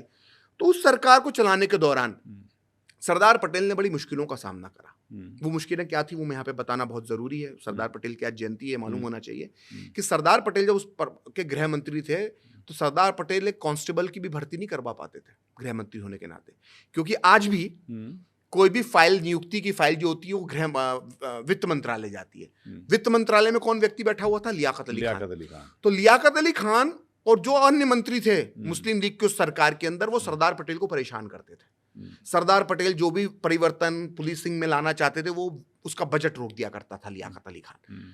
तो सरदार पटेल को एक ये निराशा मुस्लिम लीग और मुस्लिम से हो, लेकिन सरदार पटेल को इससे ज्यादा दुख तब हुआ जो आईसीएस अधिकारी थे, इंडियन सिविल सर्विसेज, जो बाद में बन के आईएएस बन गए। तो उस आईसीएस में मुसलमान भी काफी मात्रा में होते थे। वो सारे आईसीएस असहयोग करते थे सरदार पटेल और नेहरू जी के साथ, वो सिर्फ मुस्लिम लीग के ऑर्डर फॉलो करते थे। जबकि हिंदू अधिकारी जो थे आईसीएस, वो दोनों की बात सुनते थे। लेकिन जो मुस्लिम अधिकारी थे वो पूरी तरह से मुस्लिम लीग के ऑर्डर फॉलो करते थे और इनके ऑर्डर्स नहीं मानते थे। ना केवल आईसीएस अधिकारी बल्कि जो सरकारी कर्मचारी थे, दिल्ली में बहुत बड़ी मुस्लिमों की आबादी होती थी, तो सेंट्रल गवर्नमेंट में बहुत सारे मुस्लिम कर्मचारी थे। ये सब कांग्रेस के आदेशों को नहीं मानते थे। और इनको सब मुस्लिम लीग के आदेशों का पालन करते, तो सरदार पटेल के मन में ये भाव आया, इसलिए वो पार्टीशन के लिए तैयार भी हुए। और उन्होंने अपने उस भाषण में कहा जिसमें प्रस्ताव पारित होता पार्टीशन का, उसमें सरदार पटेल कहते हैं कि हम इनके साथ सरकार नहीं चला सकते। अगर आप लोगों को लगता है कि देश एक रख के हम मिलजुल कर सरकार चला लेंगे तो नहीं चला पाएंगे, हमारा अनुभव इनके साथ बहुत खराब है। ये ऑन रिकॉर्ड सरदार पटेल ने ये बात कही है, क्योंकि उन्होंने मुस्लिम कर्मचारियों की स्थिति देख ली थी। और वो साथ बाद में सारे मुस्लिम कर्मचारी में से लगभग 70% पाकिस्तान चले गए, 30% फिर भी भारत में रहे। ये भी एक सोचने वाली बात है। तो ये सरदार पटेल के अनुभव थे, तो उनके विचार वहां से बदलना शुरू हो जाते हैं। 47 में आके बहुत कम लोग जानते हैं, और ये आराम से नहीं जानते, इसमें उनका दोष भी नहीं अनुराग, क्योंकि हमारे वामपंथी इतिहासकारों ने उनको वो पढ़ाया ही नहीं। मुस्लिम लीग के सदस्य 40 सदस्य करीब करीब संविधान सभा में थे, है ना, जब भारत की संविधान सभा का गठन हुआ 1946 में, तो 40 सदस्य मुस्लिम लीग के भी थे। उसमें से 30 सदस्य जो थे वो पाकिस्तान गए ही नहीं। वो भारत की संविधान सभा, तो भारत की संविधान सभा होगी 15 अगस्त के बाद, तो उसमें बैठे हुए थे। बहुत कम लोग ये जानते हैं कि ट्विस्ट विद डेस्टिनी जो भाषण नेहरू जी ने दिया है, उसके बाद अगला भाषण खलीकुज्जुमा चौधरी ने दिया था। अब ये खलीकुज्जुमा चौधरी कौन है? मैं जानता हूँ, गारंटी से बोल रहा हूँ, सुनने वाले पॉडकास्ट सुनने वाले भी नहीं जानते होंगे। नहीं जानते। वो खलीकुज्जुमा चौधरी थे मुस्लिम लीग के पाकिस्तान के पहले अध्यक्ष। बाद में वो पाकिस्तान चले गए, तो मुस्लिम लीग जिन्ना ने जब पदभार ग्रहण कर लिया गवर्नर जनरल का, तो बाद में मुस्लिम लीग का जो अध्यक्ष पद का खाली था पाकिस्तान का, वो पहले पाकिस्तान मुस्लिम लीग के अध्यक्ष बने। खलीकुज्जुमा चौधरी लखनऊ के रहने वाले थे, 1 साल तक भारत में रहे वो आज़ादी के बाद। और नेहरू के बाद जो 2-3 लोग भाषण देने वाले थे, उसमें से उनका उस आधी रात की आज़ादी, आधी रात में नियति से मिलन, जो नेहरू जी का भाषण है, उसमें एक नियति से मिलन खलीकुज्जुमा चौधरी भी कर रहा था। ये गद्दार बैठे हुए थे संविधान सभा में। सादुल्ला खान, जो ड्राफ्टिंग कमेटी बनी थी भारत का संविधान बनाने के लिए, उसमें एक सादुल्ला खान होता था। सादुल्ला खान कौन था? असम का मुख्यमंत्री उस वक्त का, जिसने पूरा असम का जो डेमोग्राफी, जिसको आज हेमंत विश्व शर्मा और प्रधानमंत्री मोदी जिसका जिक्र करते हैं, अमित शाह जिसका जिक्र करते हैं, असम की डेमोग्राफी बिगाड़ने वाला सादुल्ला खान था। मुस्लिम लीग का नेता था, जिन्ना का राइट हैंड था, नॉर्थ ईस्ट का उसको जिन्ना कहा जाता था। वो गद्दार भी संविधान सभा में ना केवल बैठा हुआ था, बल्कि ड्राफ्टिंग समिति का सदस्य भी था। सादुल्ला खान आज भी उसका परिवार असम में रहता है, गद्दार था वो। तो ऐसे लोग बैठे हुए थे। तो इन लोगों ने आजादी के 13 दिन बाद 28 अगस्त को प्रस्ताव लेकर आए कि, मैं आपका कोट कर देता हूं उस किताब का जो अध्याय 11 का है, क्योंकि मुस्लिम आरक्षित सीटों के, एक मुस्लिम आरक्षित सीटों को लेकर भी मैं आपका रिएक्शन चाहूंगा, क्योंकि पाकिस्तान बन गया है मुस्लिम डोमिनेशन के लिए। ये कोशिश भी इन लोगों ने करी है कि मुस्लिम बहुल इलाकों में भी रिजर्वेशन किया जाए, जिसका सरदार पटेल ने विरोध किया। आपने नाम लिया सैयद मोहम्मद सादुल्ला, एम मोहम्मद इस्माइल, बी पोकर साहिब बहादुर और बेगम एजाज रसूल का भी लिखा होगा शायद, KTM इब्राहिम अहमद अपनी आवाज उठा रहे थे। ये सब मुस्लिम लीग के लीडर थे। मुस्लिम लीग के लीडर। तो इन्होंने सेपरेट इलेक्टोरल मांगा, सेपरेट इलेक्टोरल आफ्टर पार्टीशन, जिसकी वजह से पाकिस्तान जैसा नासूर बना, ये फोड़ा आज भी इस धरती पर है, ये फिर से बनाना चाह रहे थे। तो सेपरेट इलेक्टोरल इन्होंने मांगा 28 अगस्त को, 28 अगस्त 1947 को, भारत की आजादी के 13 दिन बाद। तो सरदार पटेल ने, और भाषण पे आप जरा बताएं। नजीमुद्दीन ने वो भाषण दिया था, अगर मैं गलत ना हूं तो नजीमुद्दीन ने बड़ा भावुक भाषण दिया। ये मुस्लिम माइंडसेट का आदमी था और ये अलकावादी विचार थे इसके। तो इसने भाषण दिया, इसने कहा कि हिंदू बड़े भाई होते हैं। नजीरुद्दीन अहमद ने कहा हिंदू बड़े भाई हैं, मुसलमान छोटे भाई हैं। यदि बड़े भाई और अपने छोटे भाई की मांग को स्वीकार कर लेंगे तो उन्हें अपने छोटे भाई का प्यार मिलेगा, नहीं तो वो हमारा प्यार गंवा देंगे। यस। तो सरदार पटेल उठ के खड़े हुए। उन्होंने कहा कि आप जैसे छोटे भाइयों का प्यार हम देख चुके हैं, आप लोगों के छोटे भाइयों के प्यार नहीं है पाकिस्तान बनाया है, और आज भी आप जोड़ तोड़ की राजनीति कर रहे हैं, तोड़ फोड़ की राजनीति कर रहे हैं। और अगर आपको ये तोड़ फोड़ की राजनीति करना है तो आप पाकिस्तान चले जाओ, और 2 नावों की सवारी करने की इस देश में अनुमति नहीं मिलेगी। अगर 2 नावों की सवारी करना चाहते हो तो पाकिस्तान चले जाओ। और अनुराग, मैं दावे के साथ कह रहा हूं कि आज की तारीख में कोई नेता देश की संसद के अंदर ये बोल दे तो पूरा इकोसिस्टम, लेफ्ट लिबरल इकोसिस्टम, तो यानी उसको सांप्रदायिक घोषित कर देगा। सोचिए, ये भाषा थी सरदार पटेल की कि पाकिस्तान चले जाओ अगर 2 नावों की सवारी करना है तो। जी हाँ, इससे कठोर भाषा। ये बात तो अपने आप में इसलिए भी इंपॉर्टेंट है क्योंकि अगर ये बात आज कही जाती है और इसको लेकर इतना ज्यादा हंगामा हुआ है कि पाकिस्तान चले जाने पर, ये सरदार पटेल की बात है। अरे गिरिराज सिंह, निशिकांत दुबे के एक बयान पे इतना हंगामा मच जाता है। सोचिए, देश का उप प्रधानमंत्री कह रहा है कि अगर 2 नावों की सवारी करना है तो पाकिस्तान चले जाओ। मैं कोट कर देता हूँ पार्लियामेंट में आपको। यहाँ पर जब सरदार पटेल ने कहा है, जो प्रखर ने अपनी किताब में इसमें लिखा है, 168 पेज पर यह है, यहाँ बहुत मीठी मीठी बात, ये सरदार पटेल कह रहे हैं, यहाँ बहुत मीठी मीठी बातें की गई, लेकिन इसके अंदर जहर की खुराक भी मिली हुई है।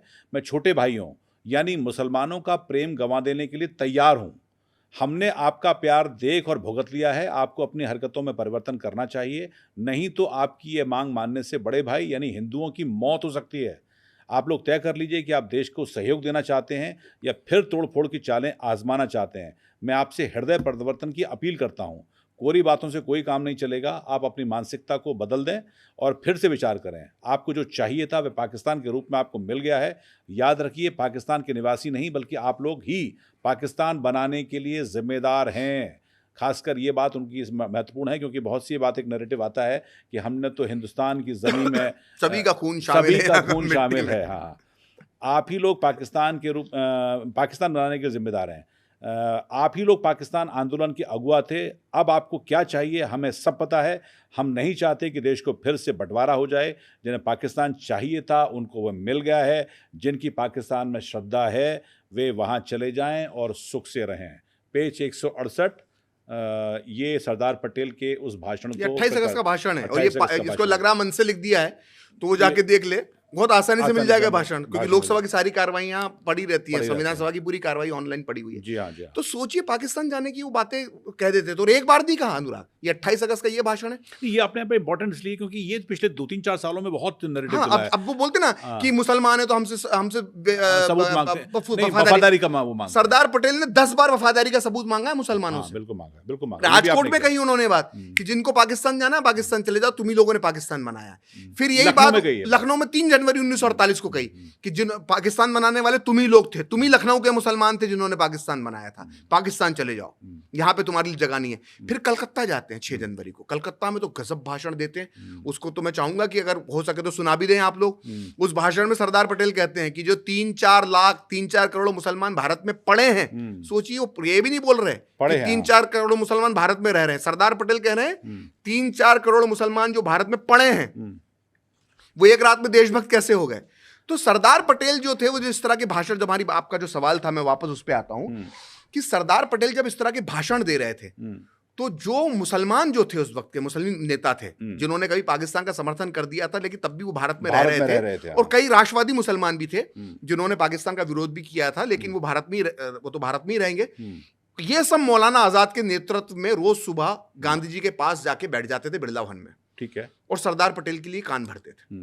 और ये बात मैं नहीं कह रहा, ये बात आचार्य कृपलानी ने कही है कि कुछ मौलानाओं ने ये काम बना लिया था कि वो आजाद के नेतृत्व में रोज सुबह बिरला भवन पहुंचकर गांधी जी के कान पटेल के लिए भरना शुरू कर देते थे। ये आचार्य कृपलानी ने कहा, वो तुमने तो झूठ नहीं कहा होगा। चलिए, उनको भी हम नहीं मानते। प्यारेलाल नैयर जो गांधी जी के पर्सनल सेक्रेटरी थे, उन्होंने पूर्णाहुति पुस्तक लिखी है 4 भाग खंड में, 1200 पेज की करीब करीब 4 खंड है वो। उसमें लिखते हैं वो कि कुछ मौलानाओं का रोज का काम था कि गांधी जी के पास बैठ के सरदार पटेल को लेकर कान भरते थे कि ये तो इधर मारा जा रहा है मुसलमान, उधर दिल्ली में मारा गया, सब्जी मंडी में एक मुसलमान को मार दिया। अरे भैया, वो दौर ऐसा था अनुराग कि वहां पे रोज दिन में 10,000 लोग मर रहे थे।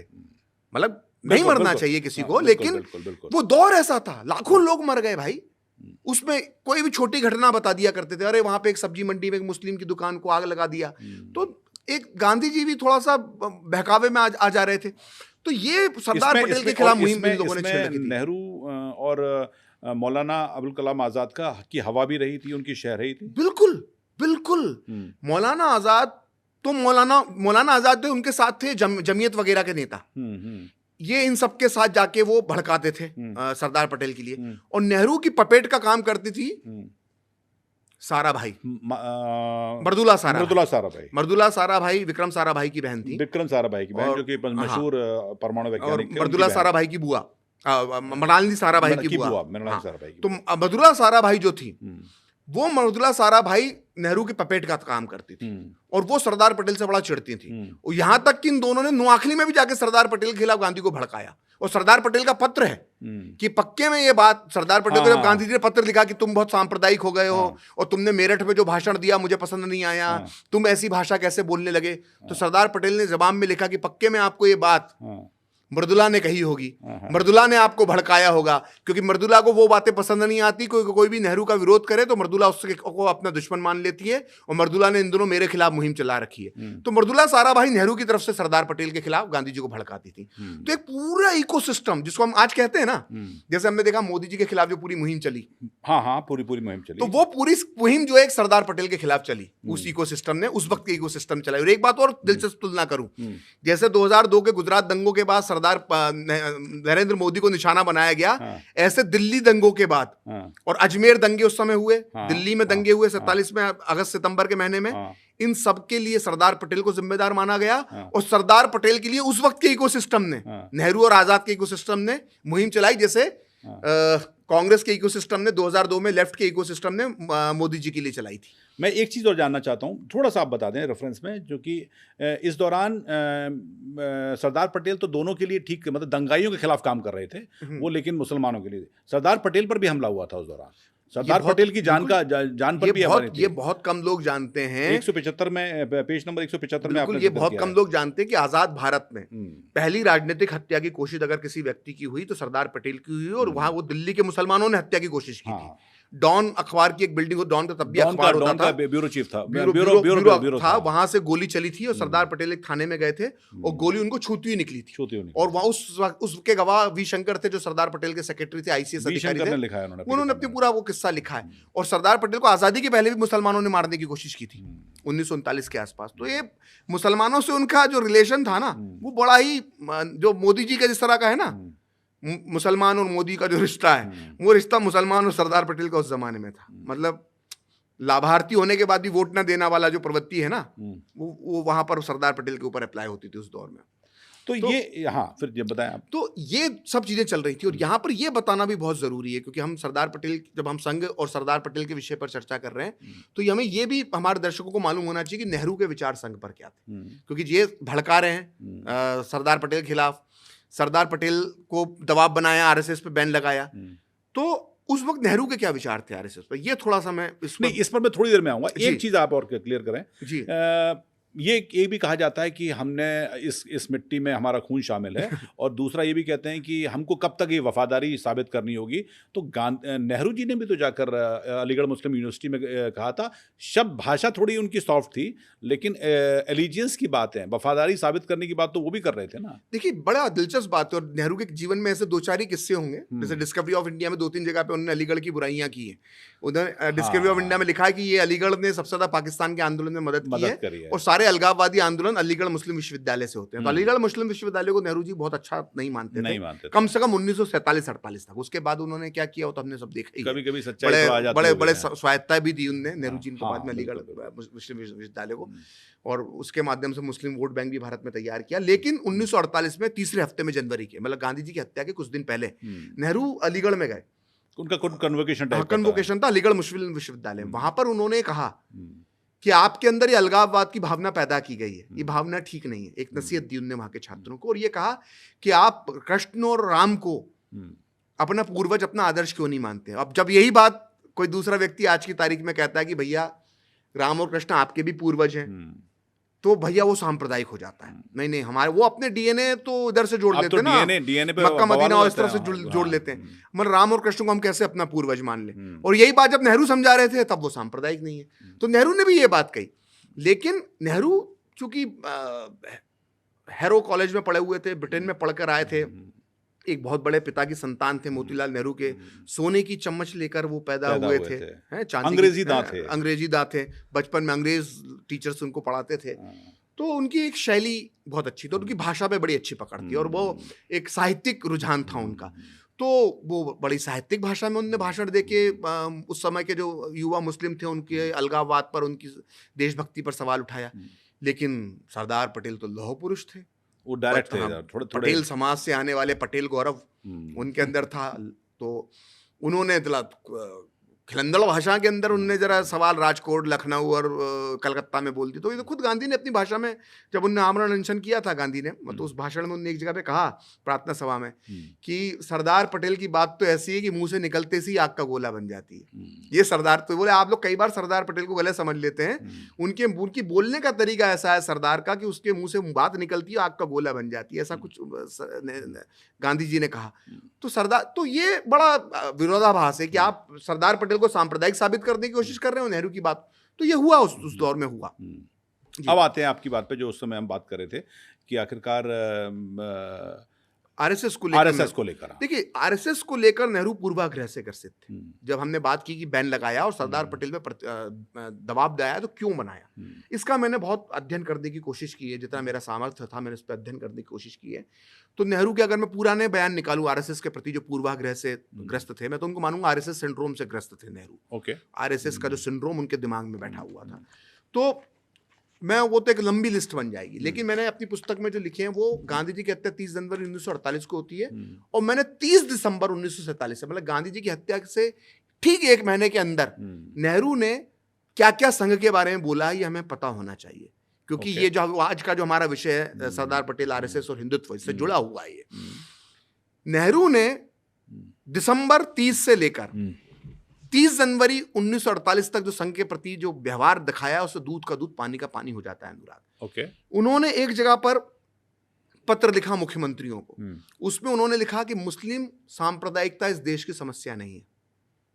ओ, जिस विचारधारा ने, जिस सांप्रदायिकता ने 6 महीने पहले भी नहीं, 4-5 महीने पहले देश के 2 टुकड़े करवाए, उस मुस्लिम सांप्रदायिकता के लिए नेहरू मुख्यमंत्रियों के नाम पत्र में लिखते हैं कि अभी मुस्लिम सांप्रदायिकता से भारत को कोई खतरा नहीं है, हमें खतरा है आरएसएस जैसी मानसिकता से। मतलब वो मुस्लिम सांप्रदायिकता को खतरा नहीं मानते थे, देश के 2 टुकड़े करवाने वाली, लेकिन देश की आन मान शान के लिए सब कुछ सर्वस्व न्यौछावर कर देने वाली, सिख और हिंदू शरणार्थियों के लिए अपना जीवन समर्पित कर देने वाले स्वयं सेवकों को इस देश का खतरा मान रहे थे। ये पूर्वाग्रह, ये सिंड्रोम जवाहरलाल नेहरू। मतलब अगर हम ह्यूमन ट्रेजेडी या हम लाशों की बात करें तो कलकत्ता हो चुका है, नोआखली हो चुका है, पंजाब में हो चुका है, लाखों करोड़ मारे जा चुके हैं। पंडित नेहरू जी जो हैं वो मुस्लिम सांप्रदायिकता को खतरा नहीं मानते, वो खतरा मानते हैं आरएसएस की विचारधारा को। अब आगे और सुनिए, वो मद्रास के गृह मंत्री को एक पत्र लिखते हैं। उस गृह मंत्री को पत्र में मालूम क्या लिखते हैं कि मुझे मालूम पड़ा है कि आपके राज्य में सांप्रदायिक स्थिति बिगड़ती जा रही है। मद्रास प्रेसिडेंसी के अंदर उस वक्त तमिलनाडु भी आता था, केरल भी आता था, कर्नाटक भी आता था, और आंध्र का नीचे का हिस्सा भी आता था। उसके गृह मंत्री को लिख रहे हैं कि आपके राज्य की स्थिति में सांप्रदायिक स्थिति बिगड़ी हुई है, मुस्लिम लीग वहां पर बैठकें करती है, लेकिन उसमें कोई दिक्कत नहीं है, क्योंकि मुस्लिम लीग में अब उतनी जान नहीं बची है कि वो कुछ कर पाए, तो उसकी बैठकों पर प्रतिबंध लगाना या उन पर नजर रखने का मुझे कोई औचित्य नजर नहीं आता है। लेकिन आपके प्रांत में आरएसएस की गतिविधियां बढ़ती जा रही हैं, आपको आरएसएस पर नजर रखना चाहिए। मतलब मुस्लिम लीग से कोई समस्या नहीं है, देश के 2 टुकड़े करने वाली मुस्लिम लीग से समस्या नहीं है, और डायरेक्ट एक्शन डे में हिंदुओं का खून बहाने वाली मुस्लिम लीग से समस्या नहीं है, नोआखली में हिंदू औरतों के इज्जत को तार-तार कर देने वाली मुस्लिम लीग से समस्या नहीं है, पाकिस्तान के पंजाब में हिंदू सिखों की लाशें बिछा देने वाली मुस्लिम लीग से समस्या नहीं है, लेकिन पीड़ित हिंदू की मदद के लिए अपना सर्वस्व न्यौछावर करने वाले आरएसएस से समस्या है। ये थे हमारे देश के प्रथम प्रधानमंत्री पंडित नेहरू के विचार, और लिखित में है ये लिखित में है, इसको कोई डिनाई नहीं कर सकता। नेशनल आर्काइव में पता कर ले या कुछ नहीं है तो selected words of Jawaharlal Nehru देख ले, उसको नेहरू की बाइबल माना जाता है। ये तो पूरा अभी सुनिए, अभी सुनिए, गोविंद बल्लभ पंत के लिए वो क्या लिखते हैं, गोविंद बल्लभ पंत, जीवी पंत, उत्तर प्रदेश के पहले मुख्यमंत्री थे, उस समय यूनाइटेड प्रोविंस कहते थे उसको। उसमें लिखते हैं एक पत्र में, वो बोला, पंत जी आप आरएसएस पे कब बैन लगाने वाले हैं? ये काम जितनी जल्दी हो जाए उतना अच्छा रहेगा। ये 12-13 जनवरी के आसपास की बात है। जो गृह मंत्री को पत्र लिखा मद्रास के, वो 14-15 जनवरी की बात है। जो मुस्लिम सांप्रदायिकता की बात की, वो 10 जनवरी के आसपास की बात है। और सुनिए आगे, सर्वपल्ली राधाकृष्णन, भारत के जो दूसरे राष्ट्रपति बने, वो रीवा एक जगह है मध्य प्रदेश में, वहां पर एक आरएसएस की शाखा में चले गए। राधाकृष्णन तो बहुत स्कॉलर किस्म के व्यक्ति थे, उनकी तो सांप्रदायिकता और इस तरह में कोई हम मान ही नहीं सकते। एपीजे कलाम का जो एक झुकाव जिस तरह शिक्षा में और उस तरह में था, उसी तरह के वो भी थे, उन्हीं का एक तरह से रूप माना जा सकता है। कैसे आप तुलना कर सकती हैं, एक साइंस थे, एक फिलॉसफी के जानकार थे, एक साइंस के जानकार। लेकिन थे फिलोसफिकल दोनों। तो उस राधा कृष्णन संघ की शाखा में चले गए। भाई बहुत से राष्ट्रपति गए, प्रणब मुखर्जी अभी गए। तो प्रणब मुखर्जी जब नागपुर गए थे, अभी हमारे रहते, हम तो सब देख रहे थे, तब किस तरह के बयान दिए गए। ठीक राधा कृष्णन जी के साथ भी ये किया गया। जब राधा कृष्णन जी, सर्वपल्ली राधाकृष्णन रीवा में आरएसएस की एक शाखा में गए, तो नेहरू ने खुद होकर एक पत्र लिखा, बोला इस वक्त मुस्लिम सांप्रदायिकता हमारी समस्या नहीं है, समस्या हमारी हिंदू सांप्रदायिकता है जिसे आरएसएस जैसे संगठन बढ़ावा दे रहे हैं। और दुख मुझे तब और ज्यादा होता है जब आप जैसे लोग उनकी शाखाओं में जाते हैं और उनकी प्रशंसा करते हैं, क्योंकि राधा कृष्णन ने संघ की प्रशंसा कर दी। भाई जो संघ की शाखा में गया, जो गया, जिसने जो देखा वो उसने मान लिया। अब गांधी जी जब गए वर्धा में संघ की शाखा में, तो उन्होंने क्या कहा कि जिस भारत की मैं कल्पना करता हूं, जिस भारतीय समाज की मैं कल्पना करता हूं, जिस हिंदू समाज की मैं कल्पना करता हूं, जिस ऊंच नीच रहित समाज की मैं, भेदभाव रहित समाज की कल्पना करता हूं, वो इन स्वयं सेवकों के अंदर में देखता हूं। उनने देखा कोई जात नहीं पूछ रहा है, लोगों से जब नाम पूछ रहा हूं तो अपने सरनेम नहीं बता रहे, अपने प्रथम नाम बता रहे हैं, जात की कोई बात नहीं कर रहा है, एक थाली में खा रहे हैं, एक साथ खा रहे हैं, एक साथ खेल रहे हैं, एक साथ दंड बैठक कर रहे हैं। तो गांधी जी जैसे व्यक्ति संघ से प्रभावित हो गए। तो सर्वपल्ली राधाकृष्णन क्या है भाई? ठीक बात है। तो वो प्रभावित हो गए, तो उस पर तकलीफ। तो ऐसे कई पत्र मिलते हैं। 30 दिसंबर से 30 जनवरी के बीच में, 30 दिसंबर से 30 जनवरी के बीच में पूरे selected works of Jawaharlal Nehru निकाल के देख लीजिए, आरएसएस कैचवर्ड में टाइप कर लीजिए, आपको मालूम पड़ जाएगा कितना जहर नेहरू ने बुलाया। अब इंतहा कब होती है?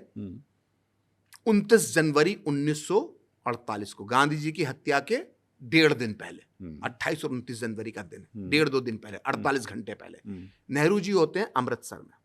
ठीक है। पंजाब, अमृतसर में दंगा अपने पूरे उफान पर था। उधर हिंदू मारे जा रहे थे, यहां पर मुसलमानों को भगाया जा रहा था। यहां पर कांग्रेस तो नेहरू की पूरी कोशिश थी कि हिंदू और सिखों को रोक दे, कि भाई तुम मुसलमानों के साथ कुछ मत करो। ठीक है। हिंदू सिखों का यह मानना था कि अगर हम ये रोक देंगे तो वहां हमारे लोग मरते रहेंगे, हमने मतलब हम कुछ कर रहे हैं तो वो वहां पर बचे हुए हैं। तो नेहरू जी उसी दंगे को, उन्हीं हिंदू सिखों को रोकने के लिए अमृतसर पहुंचे। तब तक पंजाब में संघ जो है वो बहुत ही अच्छा कार्य कर रहा था, शरणार्थियों की सेवा कर रहा था, वहां से बचा के ला रहा था। ये यहाँ पे मैं उल्लेख करना चाहूंगा, इसी बात के सरदार पटेल भी कायल थे। क्यों कायल थे? क्योंकि जब कांग्रेस के नेता सिंध और पंजाब में, जो पाकिस्तान का पंजाब है, छोड़ कर भाग के आ गए थे, तब संघ के कार्यकर्ता जब तक आखिरी हिंदू वहां से नहीं निकल गया तब तक वहां पर मौजूद रहे। तो वो आरएसएस का गढ़ बन चुका था पंजाब, क्योंकि सेवा कार्य चल रहा था। सरदार पटेल इसकी प्रशंसा भी करते थे। तो नेहरू ने 28 और 29 जनवरी को कहा कि मैं संघ को कुचल दूंगा, संघ को इस देश से मिटा दूंगा। ये नेहरू ने कहा पंजाब में 28 जनवरी को, ठीक है, पंजाब में अमृतसर में। ये खबर जब प्रसारित हुई माध्यमों से, तो गुरु गोलवलकर जी ने कहा कि संघ किसी की कृपा से आगे नहीं बढ़ा है, ना ही किसी की कृपा से बढ़ेगा, ना किसी की कृपा से रुकेगा। कोई हमारा अनिष्ट चाहेगा तब भी हम नहीं रुकेंगे, कोई हमारा भला चाहेगा तब भी हम आगे नहीं बढ़ेंगे। हम अपने कर्तव्य से आगे बढ़ रहे हैं। तो ये करारा जवाब था। अब 30 जनवरी को हो जाती है गांधी जी की हत्या। तो जो व्यक्ति 30 दिन से प्रतिदिन जो विश्वमन कर रहा है आरएसएस के प्रति, आरएसएस को कुचलना चाहता है, और एक दिन पहले कहता है मैं आरएसएस को इस देश से मिटा दूंगा, 48 घंटे पहले, और जैसी हत्या होती है इसके हाथ में मौका मिल जाता है, और मौका मिलकर वो दबाव बनाकर जो है वो संघ पे प्रतिबंध लगा देता है। तो ये तो पूरी टाइमलाइन हुई ना, मतलब कि आपने पूरी तरह से किया, वो तो गांधी जी की हत्या हो गई। हाँ, तो मौका मिल गया। अब इसमें एक चीज और है। अब लोग कहते हैं बड़े आसानी से, आपने पहला सवाल मुझसे पूछा कि अरे वो तो आरएसएस पे बैन लगाया था सरदार पटेल ने। ठीक है, बैन लगाया था भाई, बिल्कुल लगाया था, और नेहरू के कहने पे लगाया था, ये मैंने आपको बता दिया। अब आगे सुन लीजिए, 3, 4, 5 फरवरी को बैन लगता है, 6 फरवरी को बैन लगता है आरएसएस पे। उसके 15 दिन बाद नेहरू एक पत्र लिखते हैं सरदार पटेल को गांधी जी की हत्या की जांच के संबंध में, और वो सब लिखते हैं कि ये जानकारियां, उसमें एक चीज लिखते हैं कि दिल्ली की सरकार में, दिल्ली के सरकारी सिस्टम में संघ के कई स्वयंसेवक अभी भी काम कर रहे हैं, इनकी पहचान करके इनको निकाल दो। ये नेहरू जी पत्र लिखते हैं सरदार पटेल को, बोले ऐसे लोगों को निकाल देना चाहिए, संघ अभी भी सक्रिय है, मतलब हमने प्रतिबंध लगा दिया है संघ पर, लेकिन अभी भी सक्रिय है। मतलब आपको वो सरदार पटेल को एक तरह से ताना मार रहे हैं कि यार तुमने अभी तक संघ को पकड़ा नहीं, दबोचा नहीं है अभी तक तुमने। तो और ये गांधी की हत्या में शामिल है आरएसएस, और ये अभी भी लोग शामिल हैं, अभी भी गुप्त रूप से काम कर रहे हैं। नेहरू इस तरह की भाषा लिखते हैं, सरदार पटेल उसका जवाब देते हैं, जिसका जिक्र कोई भी वामपंथी, कोई भी कांग्रेस इकोसिस्टम का व्यक्ति नहीं करता, कोई इतिहासकार नहीं करता, लेकिन ये दर्ज है नेशनल आर्काइव में, पत्र पड़ा हुआ है सरदार पटेल की साइन के साथ। उस पत्र में सरदार पटेल लिखते हैं, ध्यान देने वाली बात है, और सरदार पटेल करस्पॉन्डेंट जो उनकी बेटी की देखरेख में छपा है, मणिबेन की देखरेख में, हाँ। उसके अंदर भी प्रकाशित है। उसमें सरदार पटेल नेहरू को जवाबी पत्र लिखते हैं कि प्रिय जवाहर, मैं पिछले 15 दिन से, तो कोई गांधी की हत्या के 15 दिन हो चुके हैं, मैं पिछले 15 दिन से प्रतिदिन बापूजी की हत्या की जांच की पड़ताल कर रहा हूं। मैं प्रतिदिन उन अधिकारियों के संपर्क में रहता हूं जो इस हत्याकांड की जांच कर रहे हैं, और मैं इस निष्कर्ष पे पहुंचा हूं कि यह कार्य आरएसएस का नहीं है। यह कार्य इतना व्यापक षड्यंत्र का हिस्सा नहीं है जितना कि आप और अन्य लोग समझ रहे हैं। ये कुछ गिने चुने लोगों का काम है जिन्होंने इसको इसको करा है। मतलब क्लीन चिट देते हैं सरदार पटेल साफ शब्दों में कि इसमें संघ का हाथ नहीं है। क्यों नहीं है? किस आधार पर मैं कह रहा हूं? क्योंकि मैं प्रतिदिन इस केस की जांच कर रहा हूं, जांच अधिकारियों के संपर्क में हूं प्रतिदिन, और इस आधार पर मैं ये कह रहा हूं, यानी सरदार पटेल, कि इसमें संघ का हाथ नहीं है, इसमें चंद लोगों का हाथ है जिन्होंने ये काम किया है। उसके आगे वो क्या लिखते हैं? उसके आगे अनुराग वो लिखते हैं कि जब हम संघ के लोगों को गिरफ्तार करते हैं तो हम पर ये आरोप लगते हैं कि हम बेगुनाहों को फंसा रहे हैं। और उसके बाद वो एक बात और कहते हैं कि अदालतें उन्हें, कोर्ट्स उन्हें छोड़ देती हैं और हम पर जुर्माना भी लगाती हैं। समझ रहे हैं आप? कि कोर्ट छोड़ देती थी। भाई क्यों है? क्यों आप? मैं आपको बताता हूँ किस्सा, मेरा व्यक्तिगत किस्सा बता रहा हूँ। मैंने आज के पहले किसी सार्वजनिक मंच पर ये बात शेयर नहीं की, लेकिन बात करते करते मैं मेरे मन से मैं चाहता हूँ मैं बताइए। 1946 में मेरे ताऊजी हैं, अभी भी जीवित हैं, देवास में डॉक्टर हैं, डॉक्टर डीपी श्रीवास्तव, बहुत बड़े ऑर्थोपेडिशियन सर्जन हैं वो 16 साल की उम्र में, अभी 95 साल उनकी उम्र है, 16 साल की उम्र में उन्होंने संघ कार्य शुरू किया था राजगढ़ ब्यावरा मध्य प्रदेश तलेन जिले में, जहाँ का मेरा गांव है, तलेन गांव का मैं रहने वाला हूँ। उस गांव में वो शाखा लगाते थे। उनकी उम्र 16 साल थी जब गांधी जी की उम्र हुई, तब वो 18 साल के भी पूरे नहीं हुए थे। गांधी जी की जब जिस दिन हत्या हुई, गांधी जी की जब हत्या हुई तब वो 18 साल के पूरे नहीं थे। उनके साथ 17 और 18 साल के 5-6 दोस्त और थे, जो मिलके 5-6 दोस्त लोग जो है वो शाखा लगाते थे हमारे तलेन गांव के अंदर। ठीक है। जब गांधी जी की हत्या हुई तो उन सबको गिरफ्तार कर लिया गया। सोचिए, ये अत्याचार की पराकाष्ठा थी स्वयं सेवकों पे। सोचिए, एक गांव जहां पर बिजली तक नहीं पहुंची थी, जहां पर रेडियो भी बैटरी से चलाया जाता था, खबर 10-10 दिन में पहुंचती थी। बताओ उस गांव के बच्चों की गलती क्या थी? 17-18 साल 16 साल के बच्चों को पुलिस ने गिरफ्तार कर लिया। उन लोगों को, वो टॉपर थे जिले के, और उन पे ठप्पा लगा दिया गांधी जी की हत्या का। भाई क्या बीत रही होगी उनके पिताजी पे, उनके परिवारों पर कि उनके बच्चे 16 साल 17 साल के बच्चे पर गांधी की हत्या का ठप्पा लगा दिया गया। और ये मैं व्यक्तिगत अपने परिवार का बता रहा हूं। सोचिए, ऐसे लाखों परिवार, ऐसे लाखों परिवार होंगे। बिल्कुल, ये इससे बड़ा अपराध कोई किसी के ऊपर आरोप हो सकता है कि अरे तुमने गांधी जी की हत्या करी? कोई 16 साल का है, कोई 15 साल का है, कोई 17 साल का, कोई 18 साल का है, तुमने जेलों में भर दिया उनको। ये स्थिति, ये अत्याचार इन लोगों ने किए हैं संघ के स्वयंसेवकों। और आपने एक बात बड़ी महत्वपूर्ण बताई कि जिस समय में रेडियो, सिर्फ रेडियो था, बाकी कोई साधन नहीं थे।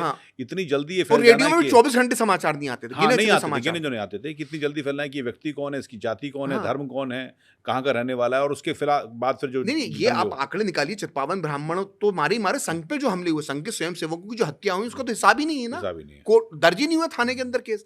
तो ये गिरफ्तार किया गया। तो ये अब ऐसे ही जब 17-18 साल का व्यक्ति, जब पुलिस नहीं सुन रही तो कोर्ट जाता था, तो कोर्ट छोड़ देता था। लेकिन हर किसी की तो हिम्मत नहीं थी कि वो कोर्ट चला जाता। ठीक बात है। तो कुछ ही लोग जा पाते थे, तो कोर्ट, तो ये सरदार पटेल ने लिखा।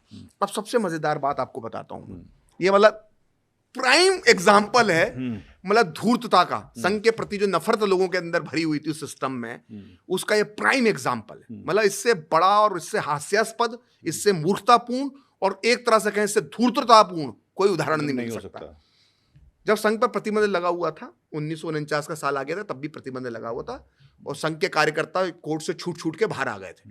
हाई कोर्ट ने इतने जुर्माने लगाए कि राज्य सरकारों पे, संघ के लोग जाते थे कोर्ट में, कोर्ट ना केवल उनको रिहा करता था बल्कि राज्य सरकार पे जुर्माना भी ठोक देता था। तो कांग्रेस सरकार की स्थितियां बुरी होना शुरू हो गई। सारे राज्यों में कांग्रेस की सरकार थी। उसी दौर में वो नेहरू जी जो है वो गए विदेश क्या गए, लंदन, यूरोप की यात्रा में गए। लंदन गए तो उनकी एक बहुत अभिन्न पारिवारिक मित्र थी, लेडी माउंटबेटन। बड़े अभिन्न मित्र थे उनकी, वो लॉर्ड माउंटबेटन की पत्नी हुआ करती थी, और माउंटबेटन परिवार से बड़े घनिष्ठ संबंध नेहरू जी के होते, तो उनकी परमप्रिय मित्र थी वो। तो उनसे वो मिले, उसके बाद वो पेरिस गए। तो पेरिस से वो सरदार पटेल को पत्र लिखते हैं, और वो जो पत्र लिखते हैं वो selected works of Jawaharlal Nehru में छपा हुआ है। उसमें वो अपनी परम मित्र जो उनकी थी, दोस्त थी, लेडी माउंटबेटन, उसका जिक्र करते हुए उस पत्र में लिखते हैं। जिसको भी दिक्कत होगी मैं पत्र सहर्ष देने को तैयार हूँ, जिसको भी शक है, मैं अपने मन से नहीं बता रहा। उस पत्र में आपने किताब का नाम ले दिया है, उस किताब में जो छपा हाँ, वो सिलेक्टेड किताब नहीं है, selected works of Jawaharlal Nehru है, उसमें सारे जवाहरलाल नेहरू की बाइबिल है, जो कहा बोला लिखा सब उसके अंदर। उस पत्र में लिखते हैं कि मेरी लेडी माउंटबेटन से मुलाकात हुई। पत्र लिख रहे हैं पेरिस से, मुलाकात का जिक्र लंदन का कर रहे हैं। पत्र किसको लिख रहे हैं? सरदार पटेल को, भारत में लंबी लंबी यात्राएं होती थी। अब जो लोग सवाल उठाते हैं कि भाई प्रधानमंत्री इतनी विदेश यात्रा करते हैं, उनको जरा मालूम पड़े कि एक एक महीने की विदेश यात्राएं होती थी उस समय। तो खैर हम विषयांतर हो गया। तो पत्र लिखते हैं सरदार पटेल को कि मेरी लेडी माउंटबेटन से बात हुई। लेडी माउंटबेटन का कहना है कि यूरोप में भारत सरकार को लेकर एक नाराजगी है यूरोप के लोगों में। यहाँ के लोग ये सोच रहे हैं कि आप एक तरफ तो कम्युनिस्टों को जेलों में बंद करके रख रहे हैं, वहीं दूसरी तरफ सांप्रदायिक संगठनों के लोगों को, हिंदूवादी सांप्रदायिक संगठन के लोगों को आप रिहा कर देते हैं। इससे भारत सरकार की छवि यूरोप में खराब हो रही है। तो सरदार पटेल को लिखते हैं क्या हमें इस बारे में विचार करना चाहिए। अब मैं यहाँ पर एक चीज बताता हूँ, वामपंथी एक शब्द आया, बहुत कम लोग ये जानते हैं। वो इसलिए नहीं जानते, उनकी लोगों की गलती नहीं है, क्योंकि वामपंथी लोगों ने इतिहास लिखा, उल्टे हाथ से इतिहास लिखा तो सच्चाई छुपा गए। थे राइट हैंडर, लिखते उल्टे हाथ से तो गलती तो होनी ही थी। अब ये लोग क्या छुपा गए कि सरदार पटेल ने आरएसएस पे बैन लगाया, चीख चीख के, भोंपू लगा लगा के, लाउड स्पीकर लगा लगा के बोलते, कभी नहीं बताते कि आजादी के बाद भारत के खिलाफ युद्ध छेड़ने के आरोप में कम्युनिस्ट पार्टी पर भी बैन लगाया था सरदार पटेल ने। और आरएसएस के लोगों को तो सिर्फ गिरफ्तार किया गया था, सिर्फ जेल में बंद किया गया था। कम्युनिस्टों को तो भारत सरकार ने गोलियां मारी थी हैदराबाद में, बिल्कुल। जब तेलंगाना में किसान आंदोलन के नाम पे अराजकता फैला रहे थे और कासिम रिजवी से हाथ मिला लिया था, नवाब से हाथ मिला लिया था, तो भारतीय सेना गोलियां मारती थी बिल्कुल इन कम्युनिस्टों को। इन पे प्रतिबंध लगाया था सरदार पटेल ने। इसका जिक्र नहीं करते, इसका जिक्र कभी नहीं करते, और प्रतिबंध लंबा चला, संघ पे तो हट गया था, इस पे चला। तो इसलिए लेडी माउंटबेटन ने बोला कि भाई आप एक तरफ तो वामपंथियों को गिरफ्तार करके रखे हो और संघ वालों को छोड़ देते हो, और इससे बड़े दुखी हो गए नेहरू जी। और नेहरू जी ने उनका बहाना बना के सरदार पटेल को पत्र लिख दिया। अब यहां पे इसको मैं मूर्खतापूर्ण, धूर्ततापूर्ण मैंने क्यों कहा? क्या यूरोप के लोग सांप्रदायिकता से उस वक्त परेशान थे या वामपंथ से परेशान थे? सोच, आप तो आपने पूरा जियोपॉलिटिकल के आप इतने बड़े जानकार हैं। उस वक्त उनके लिए खतरा हिटलर की सोच नहीं थी, उस वक्त उनके लिए खतरा मुसोलिनी की सोच नहीं थी, क्योंकि हिटलर और मुसोलिनी तो मारे गए थे 1945 में। ये बात है 1948-49 की। तब तक सोवियत संघ आ गया था। सोवियत संघ उनके लिए खतरा था जी, उनके लिए स्टालिन खतरा था। स्टालिन पूर्वी यूरोप पे कब्जा कर रहा था, हंगरी पे कब्जा करने की शुरुआत कर चुका था, चेकोस्लोवाकिया में घुस चुका था, रोमानिया में घुस चुका था। वो लाल दानव जो था वो यूरोप को हड़पने के लिए बढ़ रहा था। तो यूरोप की जो पूंजीवादी यूरोप था, उसकी पहली चिंता, पहला डर उसका जो था वो था कम्युनिस्टों के प्रति, ना कि फैल जाए हिंदू राइट विंग्स, या जिसको हम एक राइट विंग आइडियोलॉजी, उससे खतरा नहीं था उसको खतरा था कम्युनिज्म से। अब ये लेडी माउंटबेटन क्यों कहनी थी? लेडी माउंटबेटन का बाद में अब CIA की फाइलें आ गई हैं, वो खुद कम्युनिस्ट थी, उनके संबंध सोवियत संघ से। अब ये ओपन हो गया, मित्रों के आर्काइव में भी ओपन होता है तमाम जगह पे। तो लेडी माउंटबेटन भड़का रही है कि तुम वामपंथियों को तो नहीं छोड़ रहे, उनको छोड़ रहे हो, आरएसएस वालों को। और ये दबाव किस पे बना रहे हैं? सरदार पटेल पर, कि लेडी माउंटबेटन बोल रही है और मुझे बड़ा अपमानित महसूस हो रहा है कि हम भेदभाव कर रहे हैं। कितना मूर्खतापूर्ण तर्क दिया इन दोनों, लेडी माउंटबेटन ने, नेहरू ने मिलके, कि यूरोप के लोगों को लगता है कि आरएसएस का, मतलब हिंदूवादियों का समर्थन करते हैं, वामपंथियों का। अरे भाई, वामपंथी तो पहले दुश्मन थे उनके। तो ऐसे षड्यंत्र रचे जाते थे संघ को, मतलब संघ पे प्रतिबंध ना हटे, संघ के स्वयंसेवक ना छूट पाए, तो उसमें लेडी माउंटबेटन भी इन्वॉल्व हो जाती थी, उसमें कम्युनिज्म भी आ जाता था, उसमें जाने क्या क्या आ जाता। तो अगर इसको सम अप करते हुए पूछें प्रखर, तो ये कहा जा सकता है कि जो कुछ भी हिंदू प्रो हिंदू बात करता नजर आया, वो चाहे सरदार पटेल नजर आए या कोई भी नजर आया, तो ये विरोध तो हिंदू विरोध हुआ। ये तो नेहरू का और ये पूरे इनके इकोसिस्टम का। जबकि पाकिस्तान बन गया है, हजारों लाखों लोग मारे जा चुके हैं, उसके बाद भी ये विरोध था। देखिए, बिल्कुल विरोध था। देखिए, एक तो क्या होता है कि एक ग्रंथि होती है किसी व्यक्ति में, उनके अंदर एक ग्रंथि थी कि मेरे को मुस्लिमों का नेता बनना है। मुसलमानों ने कभी गांधी नेहरू को अपना नेता नहीं माना, नहीं माना। खिलाफत उन्होंने आंदोलन के खिलाफत बाद के बाद गांधी से- के बाद गांधी को भी नहीं माना। गांधी भी को तो मजाक में सरदार पटेल ने बोल दिया था जब जेल में बंदे थे 40 के दशक में, उसके पहले तो एक साथ जेल में बंद थे पटेल और गांधी। तो गांधी जी ने सुझाव दिया कि सरदार तुम्हें उर्दू सीखना चाहिए, जेल में बंद हो, काम भी नहीं है, तो उर्दू सीख लो, इस बीच में काम आएगी तुम्हारे। तो सरदार पटेल तो बड़े मुंह फटते, गांधी खुद कहते थे आग का गोला बरसाते। तो सरदार पटेल ने कहा बापू आपने तो उर्दू सीख ली, तब भी वो आपको अपना नेता नहीं मानते, क्या फायदा हुआ? तो ऐसी उर्दू सीखने का फायदा क्या है? तो गांधी जी खिलखिला के हंस दिए। ये बात मैं नहीं कह रहा, ये महादेव देसाई ने अपनी किताब में लिखी। गांधी जी के समय वो उस समय पर्सनल सेक्रेटरी होते थे, वो भी जेल में बंद थे। तो सरदार पटेल तो ताना मार देते थे गांधी जी को कि आपको मुसलमान नेता नहीं मानते अपना। तो गांधी जी को भी नहीं माना उन्होंने, नहीं माना उन्होंने, और नेहरू को भी नहीं माना। जिन्ना को मानते थे नेता भारत के मुसलमान, वो ये तो लखनऊ सबके 47 के इस पे इस विषय पे अलग से एक दिन हम पॉडकास्ट करेंगे। तो इसको मानते थे अपना नेता मुसलमान, तो जिन्ना को अपना नेता। अब जिन्ना चला गया धोखा देके पाकिस्तान, तो इनको नेहरू में फायदा नजर आया, गांधी में फायदा नजर आया, तो इस तरफ हो गए भारत के मुसलमान। सरदार पटेल इस चीज को पहचान गए थे, और नेहरू को ये फायदा था, नेहरू उस समय संगठन में बड़े कमजोर थे। तभी तो 15 में से 13 कांग्रेस कार्य समितियों ने सरदार पटेल को वोट दिया। जाहिर तौर पर ये लाउड माउंट बैटन ने लिखा है, लिखित में है, और ये उसने अपने लुई फिशर ने भी लिखा है, जो गांधी की ऑफिशियल बायोग्राफी है, कि सरदार पटेल की संगठन पे पकड़ थी, बहुत जबरदस्त पकड़ थी। तो नेहरू उस समय राजनीतिक तौर पर असुरक्षित थे। आज 2025 में कोई इस बात मेरी बात सुनकर हंस सकता है, लेकिन उस वक्त को अध्ययन अगर कोई करेगा तो मेरी बात को सही मानेगा, क्योंकि उस वक्त आजादी के जो नायक थे ना अनुराग, वो सब जीवित थे। नेहरू कब बने? जब सरदार पटेल 1950 में मर गए। उसके बाद और लोग चले गए, आचार्य कल्पना हाशिए पे चले गए, बाकी लोग हाशिए पे जाते गए, तो नेहरू धीरे धीरे पावरफुल बनते गए। आप सोचिए ना कि नेहरू का प्रधानमंत्री कौन बने? लाल बहादुर शास्त्री, जो कितने जूनियर थे। 1947 में उत्तर प्रदेश के गृह मंत्री थे वो, और सीधे वो अगला प्रधानमंत्री बनते हैं नेहरू के बाद। तो नेहरू के बाद की जो लीडरशिप थी, उनके साथ की लीडरशिप थी, वो 16 साल में खत्म हो गई। तो नेहरू असुरक्षित महसूस करते थे, और मुस्लिम उस समय भारत की आबादी का 10% है। तो जाहिर तौर पर नेहरू को एक वोट बैंक मुस्लिम आबादी में नजर आया, तो वो मुस्लिम अपीजमेंट करते थे। और मुस्लिम अपीजमेंट करने का प्रथम सिद्धांत क्या है? हिंदुत्व का विरोध करो। मुस्लिम अपीजमेंट अपने आप हो जाता है।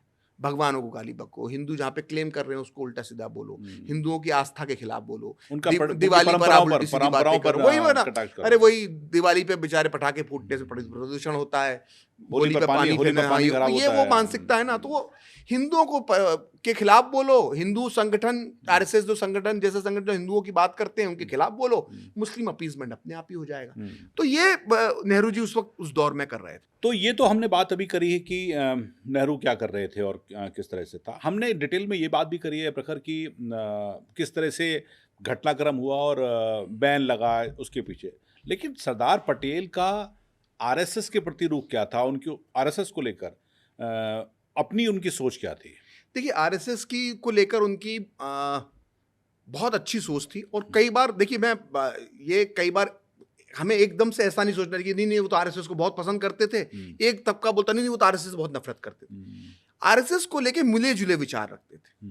ठीक, चूंकि वो आरएसएस जाहिर तौर पर उस समय जो आरएसएस के जो नेता थे या आरएसएस के जो स्वयंसेवक थे वो छोटी उम्र युवा उस वक्त हुआ करते थे। सरदार पटेल 70 वर्ष के ऊपर हो चुके थे। तो जाहिर तौर पर वो आरएसएस के प्रति उनका एक अभिभावक वाला भाव था। तो अभिभावक कैसे होते हैं हमारे? वो हमको गलत बात पे गलत भी बोलते हैं, और जहां हम अच्छा करते हैं वो हमारी तारीफ भी करते हैं। तो वो एक अभिभावक के तौर पर आरएसएस को देखते थे। वो मैं क्यों ऐसा बोल रहा हूँ, क्योंकि पूरी तरह से किसी चीज को कहना कि पूरे समर्थक थे ये भी गलत होगा, वो विरोधी थे ये भी गलत होगा। एक अभिभावक का वो भाव रखते थे, गलत को गलत, सही को सही। वो कैसे? ये बड़ा अच्छा कहा आपने, क्योंकि ये बड़ा साइकोलॉजिकली बड़ा रेलेवेंट है, क्योंकि हम ऐसे नहीं कहें कि बहुत ये बहुत आसान है, बड़ा आसान है या बहुत विरोधी, ये बहुत आसान है। अभी अभिभावक वाली भूमिका थी, अभिभावक वाली भूमिका थी। कोई संघ युवाओं का संगठन था। गुरु जी जब सर संचालक बने थे 40 के दशक की शुरुआत में, वो भी कम उम्र के थे, वो भी काफी कम उम्र थे। तो जिस संगठन का नेता ही 30-35 साल छोटा हो, ठीक बात। तो उनका जो अभिभावक वाला भाव था, मैं इसलिए कह रहा हूँ कि 2 भाषण की बात कर रहा हूँ, जयपुर और लखनऊ के भाषण। लखनऊ के भाषण में वो कहते हैं, कांग्रेसियों को समझाते हुए, बात आरएसएस की कर रहे हैं, कांग्रेसियों को समझा रहे हैं। अब दुर्भाग्य की बात है कि कांग्रेसी वो आज तक नहीं समझे, और आज भी वो भाषण को पढ़ते नहीं। वो कहते हैं कि आप जो संघ को डंडे से ठीक करना चाहते हैं, ठीक नहीं है। वो देशभक्त लोग हैं, उनको लाठी डंडे से आप ठीक करोगे, मतलब कानून से मार कर पीट, तो ये तरीका ठीक नहीं है। वो देशभक्त लोग हैं, उनको सिखाओ, उनको समझाओ। नंबर एक बात। ठीक आरएसएस की देशभक्ति की तारीफ वो जयपुर में करते हैं, जयपुर के भाषण में।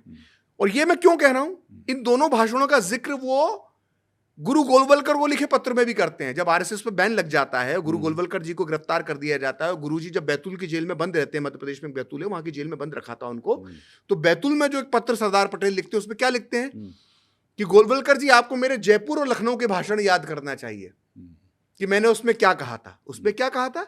उसमें संघ की देशभक्ति की तारीफ करी थी। नंबर एक बात, नंबर एक सबूत। नंबर दूसरा सबूत देता हूं, सरदार बलदेव सिंह, दो सरदार थे नेहरू मंत्रिमंडल में भारत की आजादी के बाद, एक सरदार पटेल, एक सरदार बलदेव सिंह, सिख थे और रक्षा मंत्री थे, रक्षा मंत्री। तो पाकिस्तान में कई हिंदू और सिख लड़कियों को किडनैप करके रख लिया गया था। भाई आदमी तो जाने दिया, लड़कियों को कब्जा करके रख लिया था, वेल नोन फैक्ट है, महिलाओं पर जो अत्याचार हुए। तो सरदार बलदेव सिंह के पत्र लिखते हैं सरदार पटेल को, वो प्रकाशित हुआ है, वो अभी नेशनल आर्काइव में पड़ा है, जिसको शक हो जाके देख ले, मैं तो हर किसी को चैलेंज कर रहा हूं। तो वो पत्र सरदार बलदेव सिंह लिखते हैं कि हिंदू और सिख लड़कियां जो पाकिस्तान के पंजाब इलाके में फंस गई हैं, उन्हें बचाने के लिए आरएसएस के कुछ युवा, उत्साही युवा पाकिस्तान जाने को तैयार हैं गुप्त मिशन पर। हमें इसके लिए आरएसएस के प्रमुख गुरु गोलवलकर जी से बात करना चाहिए और उनसे इस मुद्दे पर सलाह लेना चाहिए।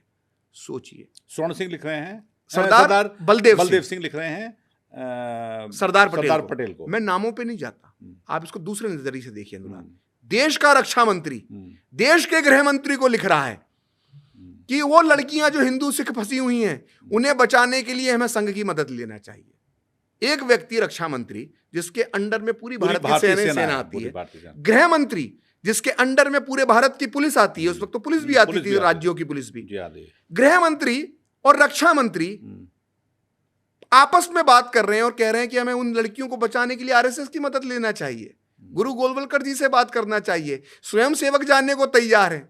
तो सोचिए क्या होगा संघ, क्या होगा उसका योगदान, क्या होगा उसका स्तर, ये आज के लोगों को मालूम होना चाहिए। और क्या होगा उसका लोगों के दिलों में और क्या चाबाजी होगी, क्या बहादुरी होगी, क्या शौर्य होगा।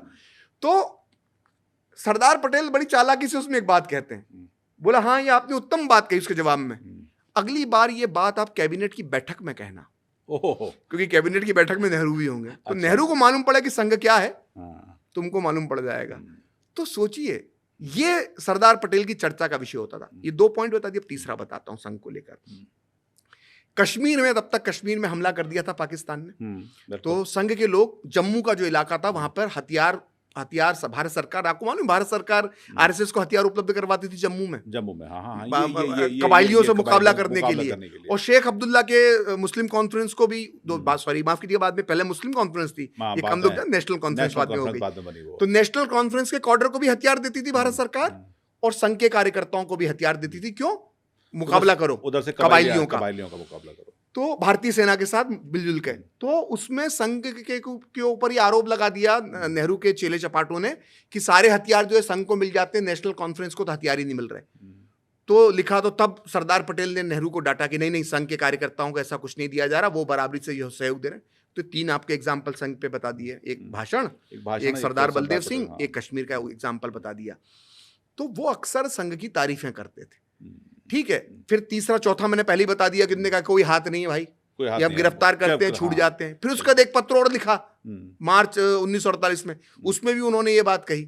अब सबसे बड़ा एग्जाम्पल देता हूं जो अकाट्य है, जिसको कोई लेफ्ट और लिबरल खुद को कहने वाला कांग्रेसी इकोसिस्टम का आदमी इस बात का जवाब नहीं दे सकता, इसको नकार नहीं सकता।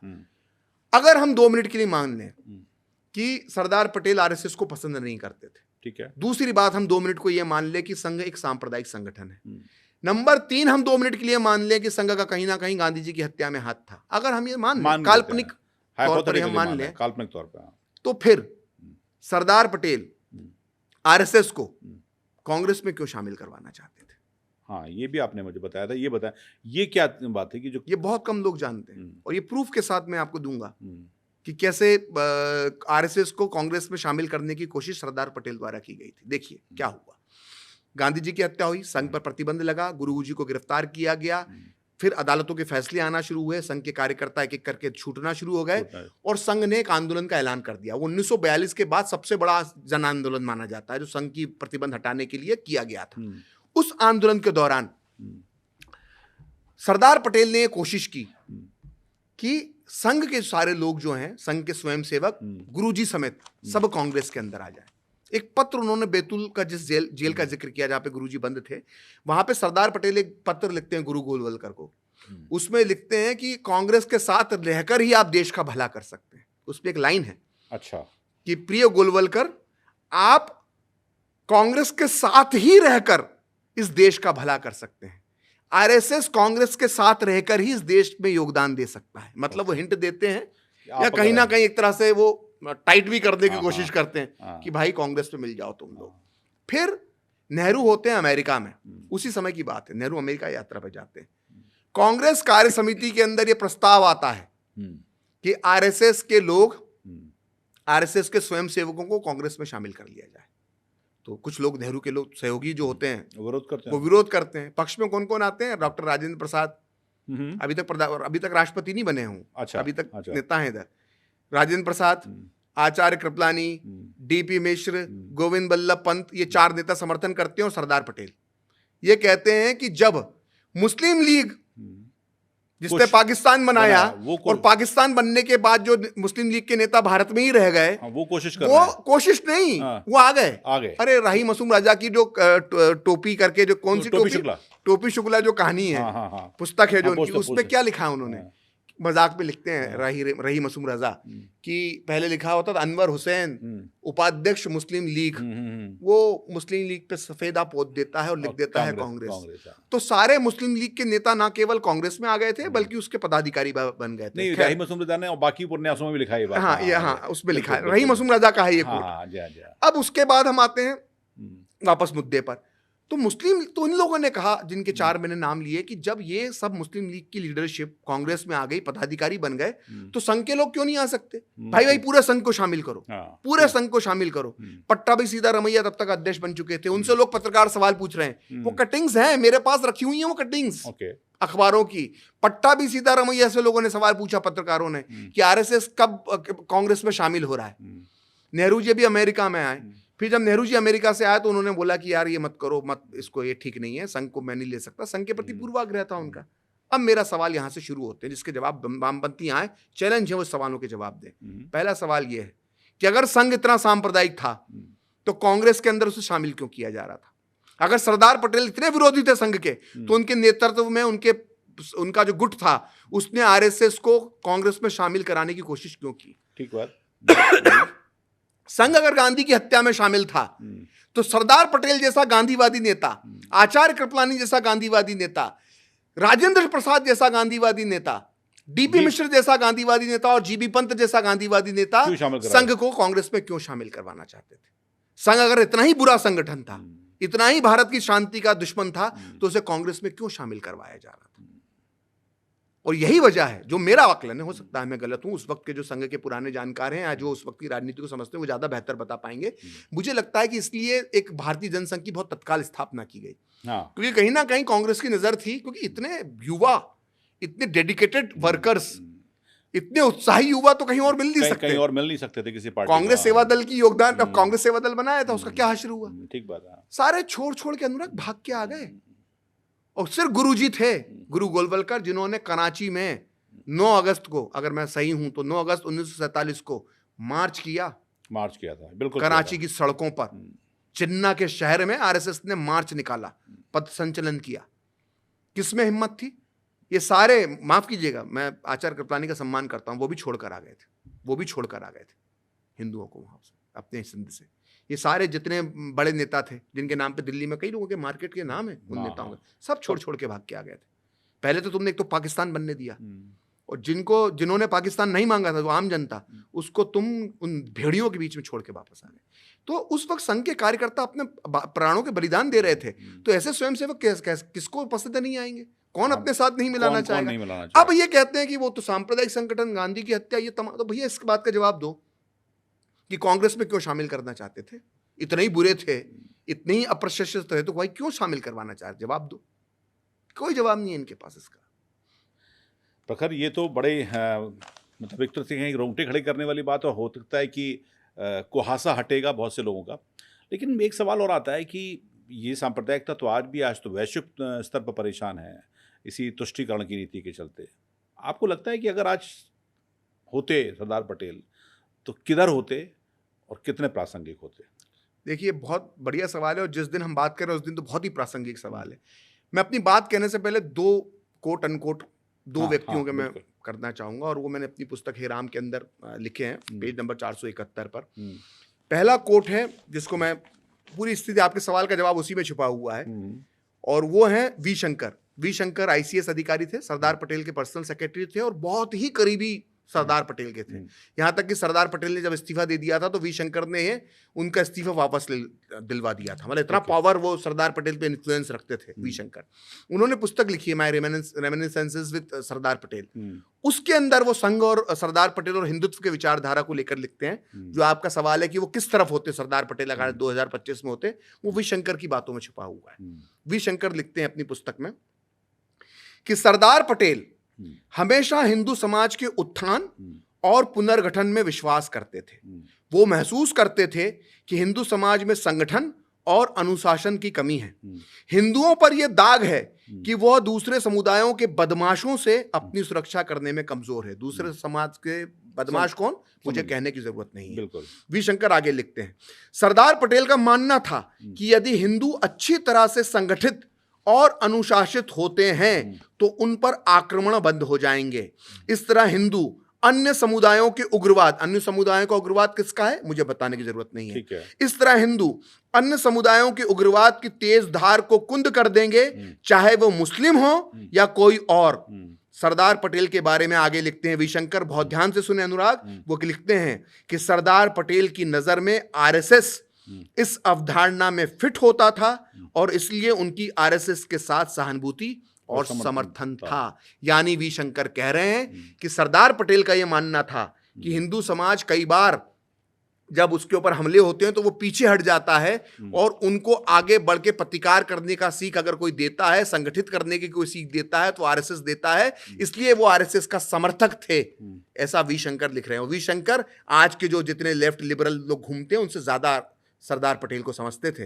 वो सरदार पटेल के साथ रहते, तो सरदार पटेल आज कहां होते, किस विचारधारा के साथ होते, कहां खड़े होते, ये इससे मालूम पड़ जाता। अब हम पॉलिटिकली बात कर लेते हैं, सरदार पटेल की पॉलिटिक्स पे बात कर लेते हैं। हर नेता चाहे वो इस दौर का हो, उस दौर का हो, राजनीति वो राजनीति करना जानता है। वो जानता है कहां पे उसको वोट बैंक तैयार करना है। उसका जवाब कौन देता है? उसका जवाब देते हैं एक और हिंदुस्तान टाइम्स के संपादक रहे, स्वतंत्रता सेनानी रहे, आजादी के सिपाही रहे, जे.एन. साहनी।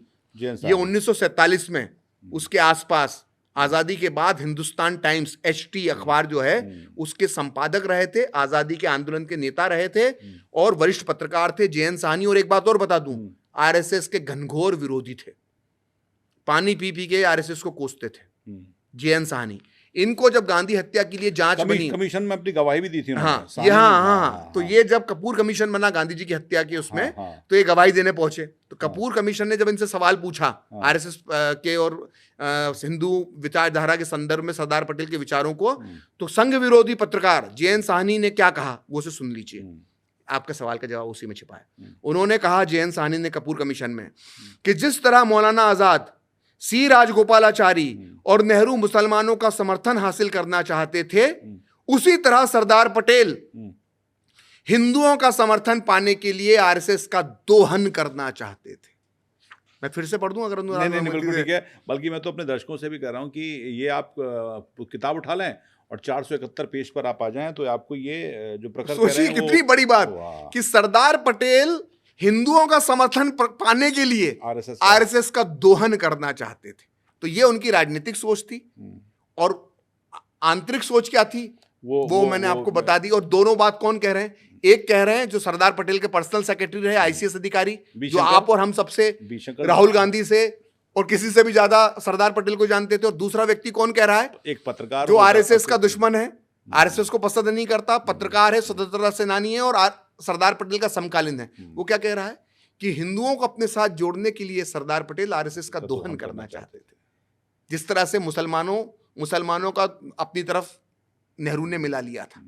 तो ये स्थिति, अगर इसलिए आज मैं बहुत जिम्मेदारी से ये बात कह रहा हूं कि अगर आज सरदार पटेल होते 2025 में, तो आज वो कहाँ होते ये? वो आज बीजेपी के साथ होते, आरएसएस की विचारधारा का समर्थन कर रहे होते, और जैसे पहले उन्होंने सार्वजनिक तौर पर आरएसएस की तारीफें की हैं, प्रशंसा की है, जैसे जयपुर में की थी 1947 में, जैसे उन्होंने 1948 जनवरी 3 को लखनऊ में की थी, वो 2025 में आरएसएस के 100 साल पूरे होने पर वो आरएसएस की सिर्फ प्रशंसा ही कर रहे होते। तो जैसा कहा जाता है कि एक कहावत है कि हाथ कंगन को आरसी किया और पढ़े लिखे को फारसी किया, यानी कि अगर आपको कुछ जानना है तो फिर आप पढ़ लीजिए। जितनी बातें आज हमने प्रखर श्रीवास्तव से करी है वो सब चूंकि डॉक्यूमेंटेड है, कोटेड है और रेफरेंस के साथ हैं। इसके लिए किताब है, अगर उसको चाहें तो उस किताब में या फिर नेशनल आर्काइव में जाकर या तमाम चीज़ों का जिक्र जैसा कि इस पॉडकास्ट में निकल कर आया है वो आप कर सकते हैं। वैसे भी विचारों की सबसे बड़ी त्रासदी यह नहीं है कि उनको भुला दिया जाता है, बल्कि यह है कि उनको अधूरा समझकर किसी और की सुविधा के अनुसार दोबारा लिखा जाता है। इतिहास ने सरदार पटेल को भी कुछ ऐसा ही बना दिया, कभी लौह पुरुष, कभी संघ का आलोचक, कभी उसका सहानुभूतिशील मित्र, पर असल में वो किसी खांचे में फिट होने वाले व्यक्ति थे नहीं। उनकी दृष्टि उतनी ही सख्त थी जितनी संवेदनशील, और उनका राष्ट्रवाद उतना ही भारतीय था जितना मानवीय। हमने आज यही कोशिश की है उस धुंध को हटाने की जो सालों से विचारों पर, विमर्शों पर और सच्चाइयों पर जमी रही है, क्योंकि इतिहास कभी काला सफ़ेद नहीं होता, वो हमेशा राख के नीचे एक सुलगती सच्चाई होता है।